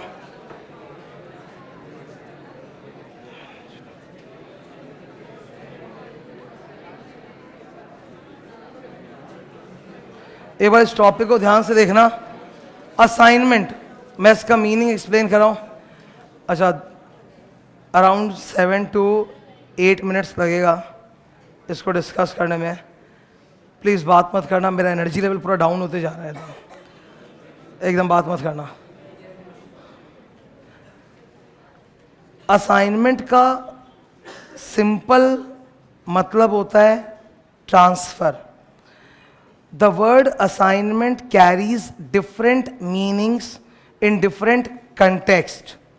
स्कूल में कोई प्रोजेक्ट मिलता था हिस्ट्री ज्योग्राफी का, उसको भी असाइनमेंट बोलते थे। यहाँ पर भी नाम सुन रहे हैं असाइनमेंट। कल कंपनी में जब जॉब करने जाओगे तो तुमको कोई काम पे लगा देगा, प्रोजेक्ट दे देगा, वो असाइनमेंट है। क्या यहाँ पर जो असाइनमेंट है और वो वाला जो प्रोजेक्ट वाला असाइनमेंट होता है सेम है क्या? नहीं। यहाँ असाइनमेंट का मतलब है ट्रांसफर। क्या ट्रांसफर हो रहा है? Contractual rights. मैं एक बार नेक्स्ट स्लाइड में ले जाके दिखा रहा हूं। ये 2 बुलेट जो नीचे दिख रहा है ना, ये नीचे वाली 2 बुलेट, इसको पढ़ना। हर कॉन्ट्रैक्ट में पार्टी के ऊपर 2 चीज होता है, contractual rights and contractual obligations. ठीक है, हम लोग अपना कॉन्ट्रैक्चुअल ऑब्लिगेशंस दूसरे को असाइन या ट्रांसफर नहीं कर सकते, पर कॉन्ट्रैक्चुअल राइट्स वो ट्रांसफर कर सकते हैं। फॉर एग्जाम्पल, जस्ट मैं तुमको बोल रहा हूं, सुनो, एकदम सिंपल सा एग्जाम्पल लेके बात कर रहा हूं। I am teaching you over here, तो मेरा कॉन्ट्रैक्चुअल राइट है रुपया प्राप्त करना, और मेरा कॉन्ट्रैक्चुअल ऑब्लिगेशन है पढ़ाना। मैं अपना ये पढ़ाने वाला जो ऑब्लिगेशन है, क्या ये मैं ये दूसरे को ट्रांसफर कर सकता हूं? नहीं। लेकिन जो मेरा रुपया पाने वाला मेरा जो हक है, हक, राइट, वो मैं किसी को ट्रांसफर कर सकता हूं। फॉर इंस्टेंस, मेरे को बैंक से लोन लेना है, तो बैंक बोला कि आप मेरे को बदले में क्या गिरवी रखोगे? तो मैं बोला कि मेरा आने वाले फ्यू मंथ्स तक का जो भी इनकम होगा, वो इनकम मैं आपके पास गिरवी रख रहा हूं, तो वो इनकम मैं नहीं लूंगा, वो आप ले लेना। तो मैं अपना कॉन्ट्रैक्चुअल राइट बैंक को ट्रांसफर कर रहा हूं। तो rights can be assigned, obligations can not be assigned. ये पहली बात। अरे यार, कुछ ना कुछ।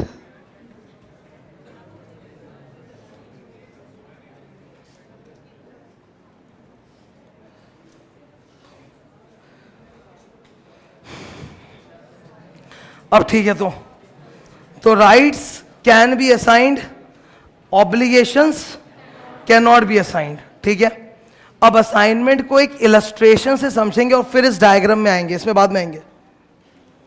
इलस्ट्रेशन ये इधर, ये आदमी सेलर है, buyer, seller, buyer, money lender, seller, money lender, buyer. इसने क्रेडिट सेल्स किया है, goods sold to buyer. Credit sales है तो रुपया रिसीवेबल है ना, ये बायर है, डेटर है, कस्टमर है, तो रुपया देगा। तो this man has got 5 lakh rupees receivable from him. ये जो 5 lakh rupees receivable red arrow है, ये कॉन्ट्रैक्चुअल राइट है या ऑब्लिगेशन है? इस आदमी के लिए, हम लोग के पूरे स्टोरी में ही इज द प्रोटैगनिस्ट। तो ये आदमी क्या है? इस आदमी के लिए ये रेड एरो कॉन्ट्रैक्चुअल राइट्स है। अब एक दूसरा कॉन्ट्रैक्ट, इसने लोन लिया था इससे 5 लाख रुपए का। देखो एरो इधर से निकल के इधर जा रहा है, मतलब इसने लोन लिया है। सो इसको 5 लाख रुपया चुकाना है, रुपीज 5 लैक्स पेएबल, वो चुकाना है, ऑब्लिगेशन। अब क्या होता है, इस आदमी ने अपना ये कॉन्ट्रैक्चुअल राइट्स इसको असाइन कर दिया।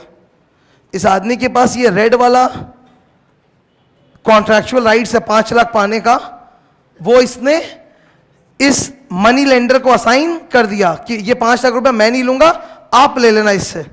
ठीक है, तो इसको क्या बोलते हैं? असाइनमेंट। अपना राइट्स असाइन कर दिया। अब देखो, ऐसे तो प्रिविटी ऑफ कॉन्ट्रैक्ट होता है। क्या होता है? Privity of contract. इन दोनों के बीच का कॉन्ट्रैक्ट एक अलग कॉन्ट्रैक्ट है, तो ये आदमी थर्ड पार्टी हो गई, क्या ये सू कर पाएगा क्या? नहीं। लेकिन अगर असाइनमेंट हुआ है तब ये उसको सू कर सकता है। मैं याद दिलाना चाहूंगा, कल पढ़ाया भी था, प्रिविटी ऑफ कॉन्ट्रैक्ट का 4 एक्सेप्शंस होता है। 4 होता है ना? प्रिविटी ऑफ कॉन्ट्रैक्ट का 4 एक्सेप्शंस होता है। पहला ट्रस्ट, दूसरा एक्नॉलेजमेंट ऑफ लायबिलिटी, तीसरा मैरिज एंड फैमिली सेटलमेंट, चौथा असाइनमेंट। तो इट्स एन एक्सेप्शन। अब जैसे क्या हुआ, इसने अपना 5 लाख रिसीवेबल वाला राइट इसको असाइन कर दिया, तो इस आदमी ने उसको लीगल नोटिस भेजा, इस आदमी ने उसको लीगल, इसको हम लोग क्या बोलेंगे, असाइनी। इसने असाइन किया इसको, तो ये कौन हुआ, असाइनर, और ये कौन हुआ, असाइनी। तो असाइनी ने उसको नोटिस भेजा, बोला 5 लाख दो। तो ये आदमी नोटिस को देख के बोलता है कि बेकार है, बिकॉज प्रिविटी ऑफ कॉन्ट्रैक्ट, मेरे से रुपया मांगने का हक इसके पास है, तुम्हारे पास नहीं। तो ये बोलेगा जाके प्रिविटी का एक्सेप्शन पढ़ लो, और प्रिविटी का एक्सेप्शन क्या है, assignment. He has assigned his right to me, so मैं असाइन हूं, मेरे पास बिल्कुल हक है, थर्ड पार्टी होने के बावजूद, आउटसाइडर होने के बावजूद मैं तुमको सू करके रुपया रिकवर कर सकता हूं, ठीक है। So this is assignment. Now अब एक सिंपल बात, असाइनमेंट का मतलब हो रहा है कि एक व्यक्ति से कॉन्ट्रैक्चुअल राइट्स दूसरे व्यक्ति में ट्रांसफर हो रहा है। It can happen in 2 ways। Left assignment can happen in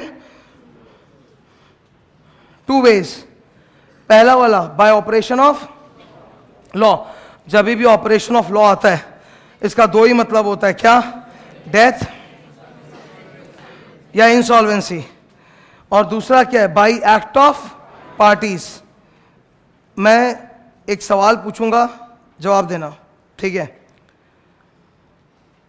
2 case है तुम्हारे सामने, और हम लोग तो क्योंकि अभी आखिरी टॉपिक चल रहा है कॉन्ट्रैक्टर का, तो बात भी कर सकते हैं। You know that consideration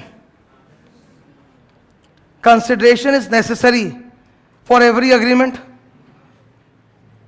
it is one of the essential requirements of a valid agreement, consideration।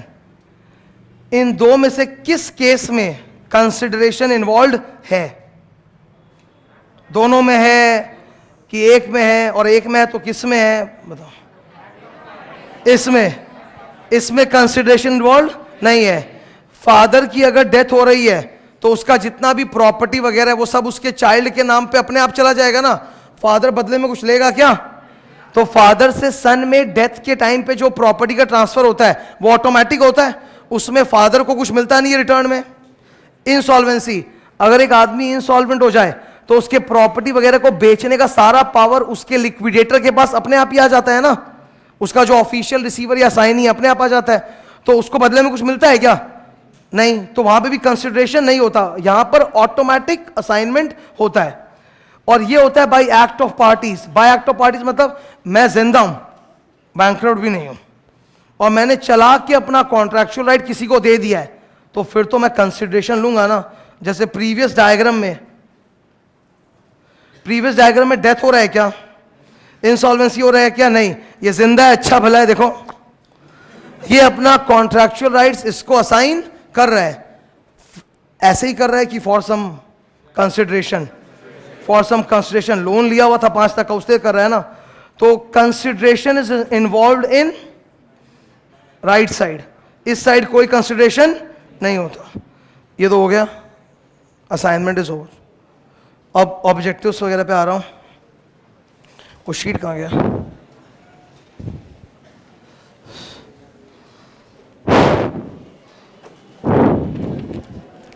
Topic 4 और 5 का ऑब्जेक्टिव्स बाकी है ना, डिस्कस कर रहा हूं। ओके, ऑब्जेक्टिव्स में कुछ अच्छा नया चीज आ जाएगा पढ़ाने का, वो भी एक चांस रहता है।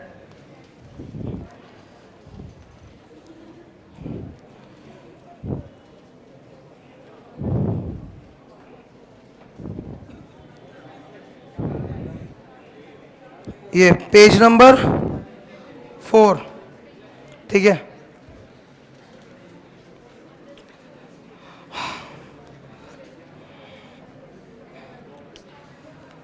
ये 2 पेज के जो ऑब्जेक्टिव्स हैं, 2 पेज है सिर्फ, पेज 4 और 5। इन ऑब्जेक्टिव्स को डिस्कस करने में मेरे को 15 मिनट्स के आसपास लगेगा, उससे ज़्यादा नहीं लगेगा, ठीक है। डिस्कस कर रहा हूँ।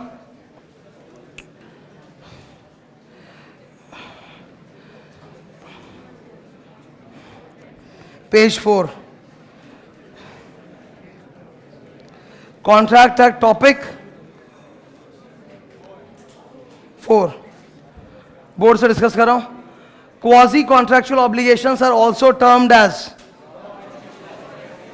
क्वाजी कॉन्ट्रैक्ट क्रिएट होने का कारण ही है लॉ ऑफ रेस्टिट्यूशन. अगर तुमको बेनिफिट मिला है, बेनिफैक्टर ने बेनिफिशियरी को बेनिफिट दिया है ना, तो beneficiary has to restore back the benefit to the benefactor. तो लॉ ऑफ रेस्टिट्यूशन.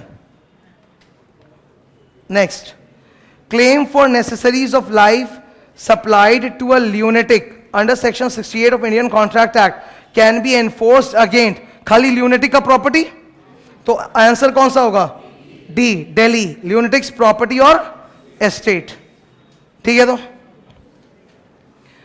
यहां तक ठीक है ना?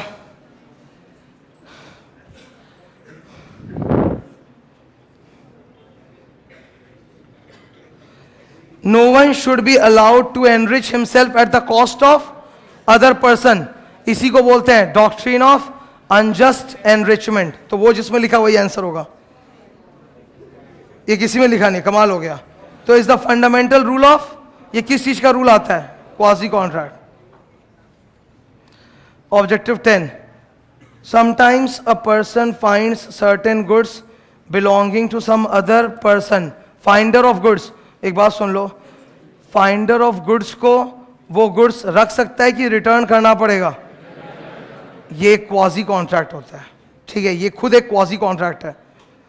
सो in such a case the finder, number A, becomes the owner na, number B, is under a duty to trace the true owner and return the goods, yes.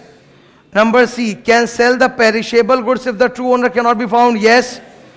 Both B and C. तो last वाला answer है. 11, the obligation under quasi contract is imposed by law, A. 14, quasi contracts arise. पढ़े. Number A, where obligations are created without a contract. सही है ना? Quasi contract में offer acceptance नहीं होता, ये सही है. Number B, where obligations are created under contract, ना, वो तो फिर एक्सप्रेस या इंप्लाइड हो गया. Number C, out of natural causes, out of man made, ये बकवास है. सी और डी का कुछ वो नहीं है.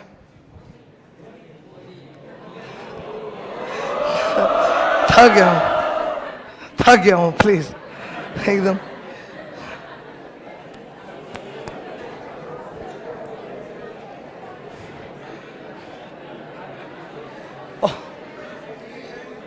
ऑब्जेक्टिव वो 16.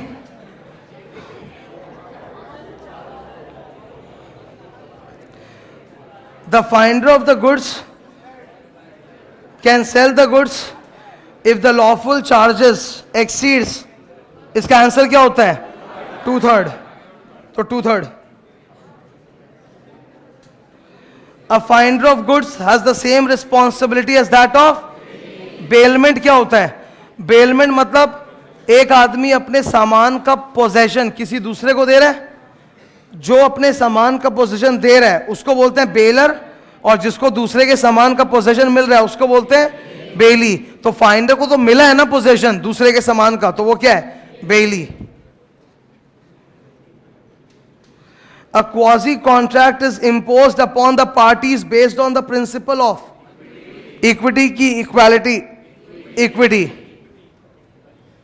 Next, the transaction for sale. ये बहुत जबरदस्त है. एक चीज सुनो, मैं थोड़ा एक्सप्लेन कर रहा हूं, लिसन केयरफुली.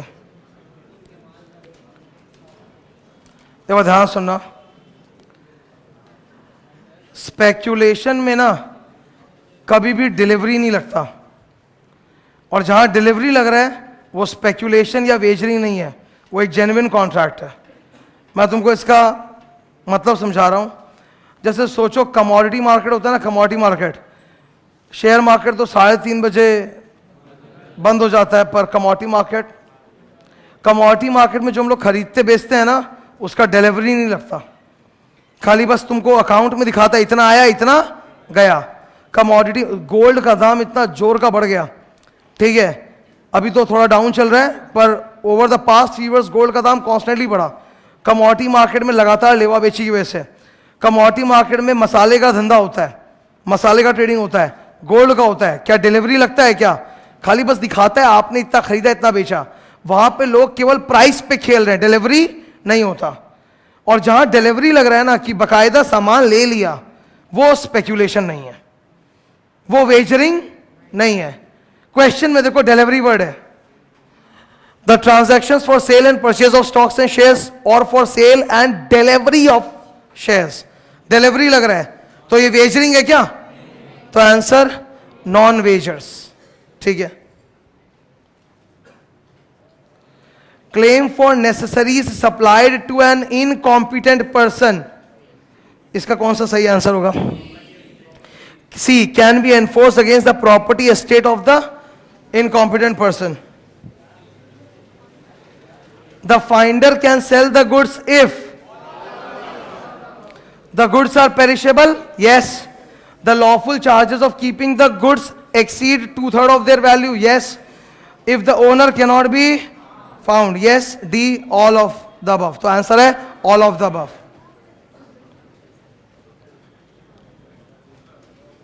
लास्ट टॉपिक 5, बस इसका ऑब्जेक्टिव डिस्कस करना है।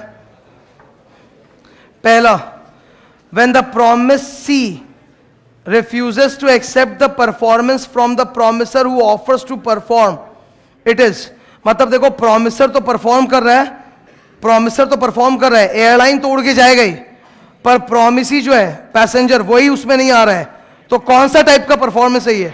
Attempted performance. विच टेंडर, अब यहां पर टेंडर का मतलब अटेम्प्टेड परफॉर्मेंस है, लिख लो, टेंडर मतलब ऊपर अटेम्प्टेड परफॉर्मेंस।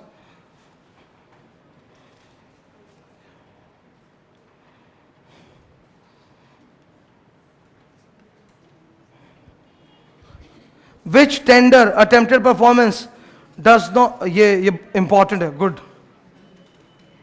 अच्छा क्वेश्चन है। एक चीज सुनो प्लीज, ध्यान से सुनना, सोच समझ के मतलब जजमेंट पे आना, ध्यान से सुनो। जैसे क्या हुआ, मैंने आज ही तुमको अटेम्प्टेड परफॉर्मेंस का 3 एग्जाम्पल दिया, एक बोला एयरलाइन, एक बोला ट्यूशन सेंटर, और तीसरा मैंने ये बोला क्या नाम है, मूवी टिकट। ठीक है, तो इन तीनों एग्जाम्पल में मैंने क्या बोला कि अटेम्प्टेड परफॉर्मेंस हो गया, तुम लेने को थे नहीं, उससे फर्क नहीं पड़ता, मेरी तरफ से ऑब्लिगेशन खत्म। सही है। अब एक केस सुनो अलग टाइप का। सपोज मैंने किसी से 10 लाख बोरो किया है, ओके, मैंने किसी से 10 लाख बोरो किया है, और मेरा बात हो गया था कि मैं आपको मंगलवार को चुका दूंगा 2 बजे आके। मैं 2 बजे गया मंगलवार को 10 लाख रुपया पूरा कैश लेके चुकाने के लिए, वो आदमी ऑफिस में नहीं था, मैं घर आया, बोला अटेम्प्टेड परफॉर्मेंस। ठीक है, क्या अब मेरा ऑब्लिगेशन खत्म? क्या मेरे को चुकाना पड़ेगा। तो टेंडर ऑफ मनी के केस में ऑब्लिगेशन डिस्चार्ज नहीं होता। तो which tender does not discharge the promisor from his liability? Tender of money. इस पे 2 ऑब्जेक्टिव आएगा, एक आ गया और एक आएगा बाद में भी। ठीक है। If promisee, ध्यान से पढ़ना please, if promisee does not accept a valid tender of goods and services, the promiser is discharged from his obligation. Number B, the promiser need not offer the goods or services. फिर number C, either A और B, और last ये both A and B। अब यहां पर ना थोड़ा सा एक बार क्वेश्चन को ठीक करने का जरूरत है। इफ द प्रोमिसी, प्रोमिसी के ऊपर लिखो recipient, recipient does not accept a valid tender of goods and services, ये एंड काट के और करो, गुड्स एंड सर्विसेज एंड काट के और करो। ठीक है। If the promisee does not accept a valid tender of goods और सर्विसेज, हम लोग गुड्स या सर्विसेज रेंडर करने जा रहे हैं पर प्रोमिसी ले ही नहीं रहे, हम लोगों ने पूरा सही तरीके से किया फिर भी वो ले नहीं रहे। तो number A, the promisor is discharge, मैं सर्विस रेंडर कर रहा हूं, तुम ले नहीं रहे, तो ऑब्लिगेशन मैं कर रहा हूं पर तुम लेना ही नहीं चाहते, तो ऑब्लिगेशन मेरा खत्म।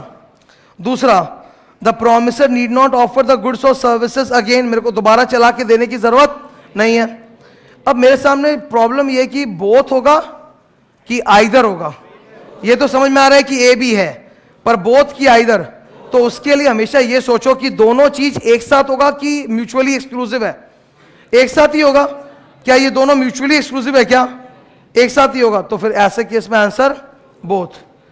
अच्छा, अब इसमें थोड़ा सा एक डाउट है मेरे को, थोड़ा सा एक डाउट है, ठीक है। सर्विस में मेरे को डाउट नहीं है, मेरे को गुड्स में डाउट है। सामान का लेवा बेची का कॉन्ट्रैक्ट है, तो जब माल डिलीवरी किया सेलर, बायर घर पे नहीं था, तो सेलर सामान लेके चला गया, बायर अब उस सामान को प्राप्त कर सकता है कि नहीं? कर सकता है ना। सेलर को चला के देने की जरूरत नहीं है, सेलर को आके चला के देने की जरूरत नहीं है, वो ठीक है, पर बायर प्राप्त तो कर ही सकता है। तो मैं गुड्स के केस में थोड़ा सा ये बिलीव नहीं करता कि कॉन्ट्रैक्ट डिस्चार्ज हो गया। जो तुम ये डायलॉग मार रहे हो कि द प्रोमिसर इज डिस्चार्ज, अरे मैं भिजवाया पर तुम थे नहीं लेने को, तो अब वो गुड्स क्या मैं एंजॉय कर सकता हूं क्या? क्या ऑब्लिगेशन खत्म हो गया क्या? ऐसे नहीं हुआ, देना तो पड़ेगा। सर्विस के केस में हाँ टाइमिंग का इशू होता है and the obligation is discharge, flight उड़ गई, मूवी चलाया गया वगैरह, पर गुड्स के केस में तो देना पड़ेगा ही ना। वो तो बाद में भी दे सकते हैं ना अपने, सर्विस बाद में देने के लिए पूरा फिर से रेंडर करना पड़ेगा, पर गुड्स तो बाद में दिया जा ही सकता है, उसमें क्या प्रॉब्लम है? अनलेस वो पेरिशेबल गुड्स हो तो बात और है, ठीक है। तो गुड्स वाला केस को लेके थोड़ा सा इधर उधर है, बट ओवरऑल आंसर सही टोन में, both A and B. Next, if the promise does not accept the, promisee होगा ये, promisee, if the promisee does not accept valid tender of money, तो कॉन्ट्रैक्ट डिस्चार्ज होगा क्या? नहीं, ये मनी आ गया ना बीच में। The promiser is not discharge from his obligation, yes. The promiser will not be liable for any interest, मतलब क्योंकि मैं तो दे रहा था आप लिए नहीं, तो अब जितना लेट होगा उसके लिए मेरे को इंटरेस्ट देना पड़ेगा क्या? नहीं। तो दोनों ही सही है ना, दोनों एक साथ ही होगा ना, तो both A and B. When the money is received by a creditor, सुनो ये एक नया टॉपिक आ गया, एप्रोप्रिएशन ऑफ पेमेंट्स, एक टॉपिक होता है एप्रोप्रिएशन ऑफ पेमेंट्स। एक बार ध्यान से प्लीज सुनना, मैं समझा रहा हूं, क्लियर रहेगा। Lender and then borrower, lender borrower, okay. Lender ने ना बोरोवर को कई अलग अलग टाइम पे लोन दिया है, अलग अलग टाइम पे। L1 पहला लोन, L2 दूसरा लोन, L3 तीसरा लोन, इस तरह से। तो लेंडर ने बोरोवर को अलग अलग पॉइंट ऑफ टाइम पे कई सारा लोन दिया है और बोरोवर पेमेंट कर रहा है। जब बोरोवर पेमेंट करता है ना, तो बोरोवर को बताना चाहिए कि ये जो अमाउंट वो दे रहा है वो कौन से वाले लोन के अगेंस्ट एडजस्ट होगा, L1 L2 या L3। तो इस प्रोसेस को बोला जाता है एप्रोप्रिएशन ऑफ पेमेंट्स, कि जो पेमेंट मैं कर रहा हूं वो L1 L2 या L3 किसके अगेंस्ट एडजस्ट होगा, इसको बोलते हैं एप्रोप्रिएशन ऑफ पेमेंट्स। तो एप्रोप्रिएशन या एडजस्टमेंट का पहला अधिकार किसके पास है? बोरोवर। अगर बोरोवर नहीं बताएगा तो कौन डिसाइड करेगा? लेंडर, ठीक है। और अगर ये दोनों ही डिसाइड नहीं करेंगे तो सीधा सा है, टाइम बेसिस पे एकदम एडजस्ट होगा। जो भी पेमेंट करेगा सबसे पहले वो L1 के अगेंस्ट एडजस्ट होगा, फिर L2 के अगेंस्ट, फिर L3 के अगेंस्ट, ठीक है। इस पूरे केस में ना, अगर मान लो L1 टाइम बार्ड डेट हो चुका है, अगर मान लेते हैं कि L1 टाइम बार्ड डेट हो चुका है, टाइम बार्ड डेट मतलब उसका ड्यू डेट को बीते हुए 3 साल हो चुका, तो क्या वो अमाउंट का L1 के साथ एडजस्टमेंट हो सकता है क्या? हाँ, टाइम बार्ड के साथ भी एडजस्टमेंट हो सकता है, ठीक है। जैसे देखो, एक सिंपल सा एग्जांपल दे रहा हूं, ड्रॉ नहीं कर पाऊंगा, बता रहा हूं, प्लीज सुनना ध्यान से। लेंडर बोरोवर, दो लोन है, L1 L2, L1 L2 दो लोन है। L1 टाइम बार्ड हो चुका, L1 टाइम बार्ड हो चुका, पर L2 एकदम परफेक्ट है, मतलब टाइम बार्ड नहीं है। अब ये बोरोवर है, इस आदमी ने पैसा दिया, बोरोवर तो चाहेगा कि लास्ट वाला पहले एडजस्ट हो, तो बोरोवर बोल दिया कि L2 के अगेंस्ट इसको मैं जो पैसा अभी चुका रहा हूं आपको, वो L2 के अगेंस्ट एडजस्ट करो। और लेंडर क्या चाहेगा? टाइम बार्ड के साथ एडजस्ट करना। किसका सुनेंगे हम लोग? पहला चॉइस किसका है? बोरोवर बोला L2 के साथ करो, तो आंसर L2 के साथ करो। अगर बोरोवर कुछ नहीं बोला तो डिसीजन किसका चलेगा? और लेंडर किसके साथ एडजस्ट करना चाहेगा? L1 time barred. क्या वो कर सकता है? हाँ वो कर सकता है। दोनों ने अगर कुछ नहीं बोला तो किसके साथ एडजस्ट होगा? टाइम बेसिस, पहले वाला L1 के साथ एडजस्ट होगा। ये क्लियर है? तो ये टॉपिक को बोला जाता है अप्रोप्रिएशन ऑफ पेमेंट्स। अभी ये आने वाला है, इस पे 2-4 क्वेश्चंस। फर्स्ट, अच्छा ये क्वेश्चन यही था क्या? अभी ये अपर लेवल का क्वेश्चन है एकदम, ठीक है, इंपॉर्टेंट। जितना बोला हूं ना उससे भी एडजस्ट, उससे भी मतलब ये कंप्लीट नहीं हो रहा है, उसमें इसमें कुछ एक्स्ट्रा है। सोचो कि जो आउटस्टैंडिंग अमाउंट है लोन का, ये पैसा दे रहा है और पैसा इसने बोला L2 के साथ एडजस्ट करो, तो L2 के साथ करना पड़ेगा। अब L2 में प्रिंसिपल भी है, इंटरेस्ट भी है। L2 में प्रिंसिपल अमाउंट भी है और इंटरेस्ट अमाउंट भी है, और इसने जो पैसा दिया है वो कम है, तो वो पैसा सबसे पहले किसके अगेंस्ट एडजस्ट होगा? इंटरेस्ट की प्रिंसिपल सबसे पहले किसके अगेंस्ट एडजस्ट होगा? सबसे पहले इंटरेस्ट के साथ एडजस्ट होगा और फिर प्रिंसिपल के साथ। ठीक है, पढ़ो question number 30। When the money is received by a creditor without any definite appropriation and there is also interest due on it, then the money must be applied first towards interest and then towards principal. ठीक है, तुम अगर सोचना चाहो तो मैं इसका एक लॉजिक बता सकता हूं। कई जनों ने बोला कि प्रिंसिपल से एडजस्ट करो। देखो, पहला बात तो बोरोवर एक नंबर का वो है बेवकूफ, उसने बताया नहीं कि किसके अगेंस्ट करना है, तो चॉइस किसके हाथ में है? लेंडर। लेंडर अगर प्रिंसिपल के साथ सेट ऑफ करेगा तो प्रिंसिपल कम होगा, यानी फ्यूचर में इंटरेस्ट अमाउंट्स कम हो जाएंगे ना, तो इससे तो इसका नुकसान है। ये किसके अगेंस्ट एडजस्ट करना चाहेगा? इंटरेस्ट के अगेंस्ट, ताकि प्रिंसिपल उतना का उतना खड़ा हो, ताकि अगली बार उस पर इंटरेस्ट उतना का उतना ही रहे। तो लॉजिकली जब चॉइस इसके हाथ में है तो ये अपना नुकसान कराएगा क्या? तो ये किससे एडजस्ट करने बोलेगा? इंटरेस्ट से पहले और फिर प्रिंसिपल से। अगर इसने बोल दिया, बोरोवर ने, बोरोवर के पास एप्रोप्रिएशन का पहला हक है, तो बोरोवर ने अगर बोल दिया कि एडजस्ट पहले प्रिंसिपल से होगा तो फिर प्रिंसिपल। ठीक है, तब फिर लेकिन लेंडर बोल सकता है कि तुम प्रिंसिपल से एडजस्ट कर रहे हो तो क्या हुआ, इंटरेस्ट का पैसा ड्यू है तो मैं इंटरेस्ट पे भी इंटरेस्ट लूंगा, तब फिर इंटरेस्ट पे इंटरेस्ट अलग से मांग सकता है। ठीक है, वो अलग चीज है। फिर where a party to a contract transfers his right to another, it is called assignment. Assignment by operation of law takes place. अरे इसमें क्या होना चाहिए बोलो? आइदर की बोथ। एक आदमी डेथ और इंस्टॉलमेंट एक साथ ही होता है क्या?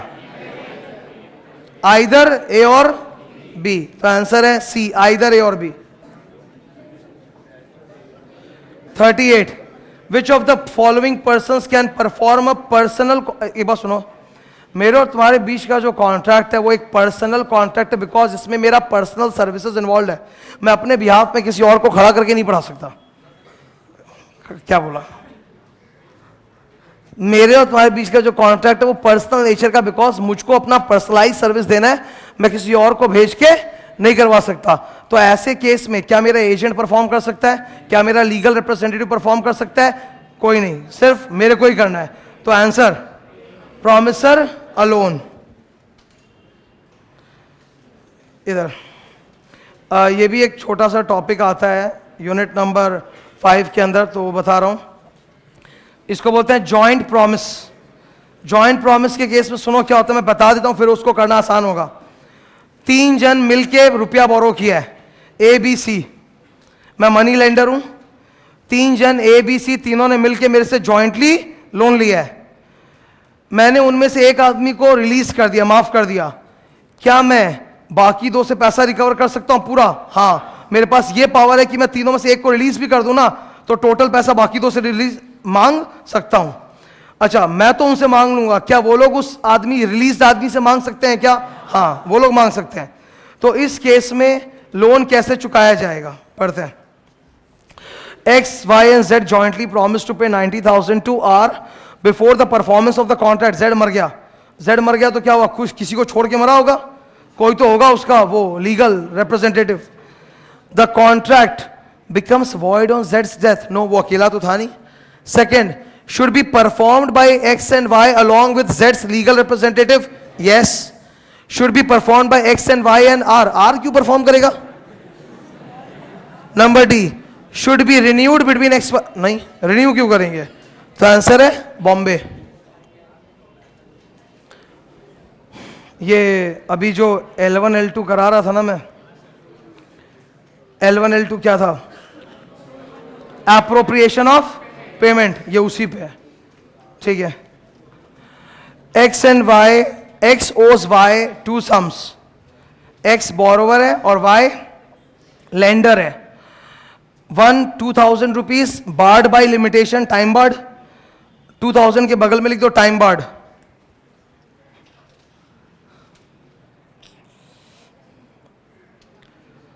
And another for rupees 2,500 which is not time barred. तो L1 2,000, L2 2,500। X pays rupees 1,000 on account generally, मतलब बस 1,000 दे दिया, बताया नहीं कि इसके अगेंस्ट एडजस्ट करो। तो क्या वाई उस 1,000 रुपया को पहला 2,000 के साथ कर सकता है क्या? हाँ कर सकता है।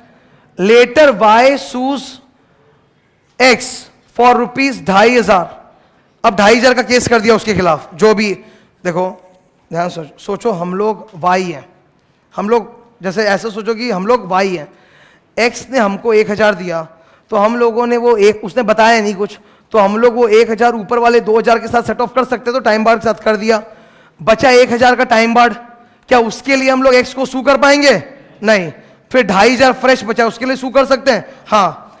एक्स, अब जाके एक्स को होश आया और वो बोलता है कि मैंने तो 1,000 रुपया सेकेंड वाला के लिए दिया था, तो 2,500 में से 1,000 लेस करो, खाली 1,500 का केस होगा। किसका चलेगा? हम लोग का, बिकॉज तुमने हमको बताया नहीं था, तो हम लोगों ने अपनी तरफ से एप्रोप्रिएशन किया, विच इज एब्सोल्युटली फाइन। अब later Y sues X for 2,500, X pleads as to 2,000 की, वो तो टाइम बार्ड है, उसका हो नहीं सकता, और 2,500 में मैंने 1,000 दे दिया, तो खाली 1,500 ही देंगे। ऑप्शन में क्या सही है? Number A, Y can appropriate the payment of 1,000 towards the first debt and X is bound to pay 2,500 which is not yet barred. सही है? Second, both the contentions of X are wrong. X का ये जो दोनों contention as to कि 2,000 रुपया time barred है and as to 2,500, देखो as to 2,500 में पार्ट पेमेंट 1,000, ये तो रॉन्ग है, बिकॉज उसने बताया नहीं, तो चॉइस का किसके पास गया? Y के। लेकिन ये जो बात as to 2,000 that it was time barred, ये तो वो सही बोल रहा है ना कि 2,000 टाइम बार्ड तो था ही, एडजस्ट हो या नहीं हो। तो एक्स क्या गलत है क्या? आधा गलत है, आधा तो सही है। Both the contentions of X are wrong, ये बात ही गलत है। अब सुनो, कभी भी इस टाइप का क्वेश्चन आता है ना, जब either A B both neither, जब ए बी ऐसा रहता है, तो शांति से सोचना, तुम्हारा आंसर नीचे वाला तभी हो सकता है जब ये दोनों का जवाब एक हो, यस यस या नो नो, तब मैं नीचे में जाऊंगा। अगर एक का जवाब यस और एक का जवाब नो है, तब तुम नीचे वाला आंसर कैसे ले सकते हैं? तो इसमें आंसर होगा सिर्फ और सिर्फ ए। ठीक है, ये क्लियर है ना? इसमें बी आंसर हो नहीं सकता। बी में बोला both the contentions of X are wrong. अरे एक्स का पहला बात तो सही है कि 2,000 टाइम बार्ड है, और तो कुछ लिखा नहीं, तो 2,000 टाइम बार्ड है, वो तो बात सही है, उसमें कुछ गलत थोड़ा ना बोला है। नेक्स्ट 56 और कितना है? Oh, K sued some of the partners of a firm ABC and Co for damages, but then he settled. सुनो, पार्टनर लोग जॉइंट प्रोमिसर्स होते हैं। अगर क्रेडिटर एक को बख्श दे और बाकी दो से पूरा रिकवर करना चाहे, कर सकता है कि नहीं? हाँ, इधर वैसा ही कुछ हो रहा है। K sued some of the partners of a partner ABC Co for damages, but then he settled his claim against one of them and agreed to withdraw his claim against such partner and continued his suit against other partners. In this case, K cannot continue. Wrong. The suit could be carried on against the rest of the partners. Yes. K cannot sue the firm at all. Wrong. The partner who is discharged has to file a suit against the firm. No. The answer is Bombay.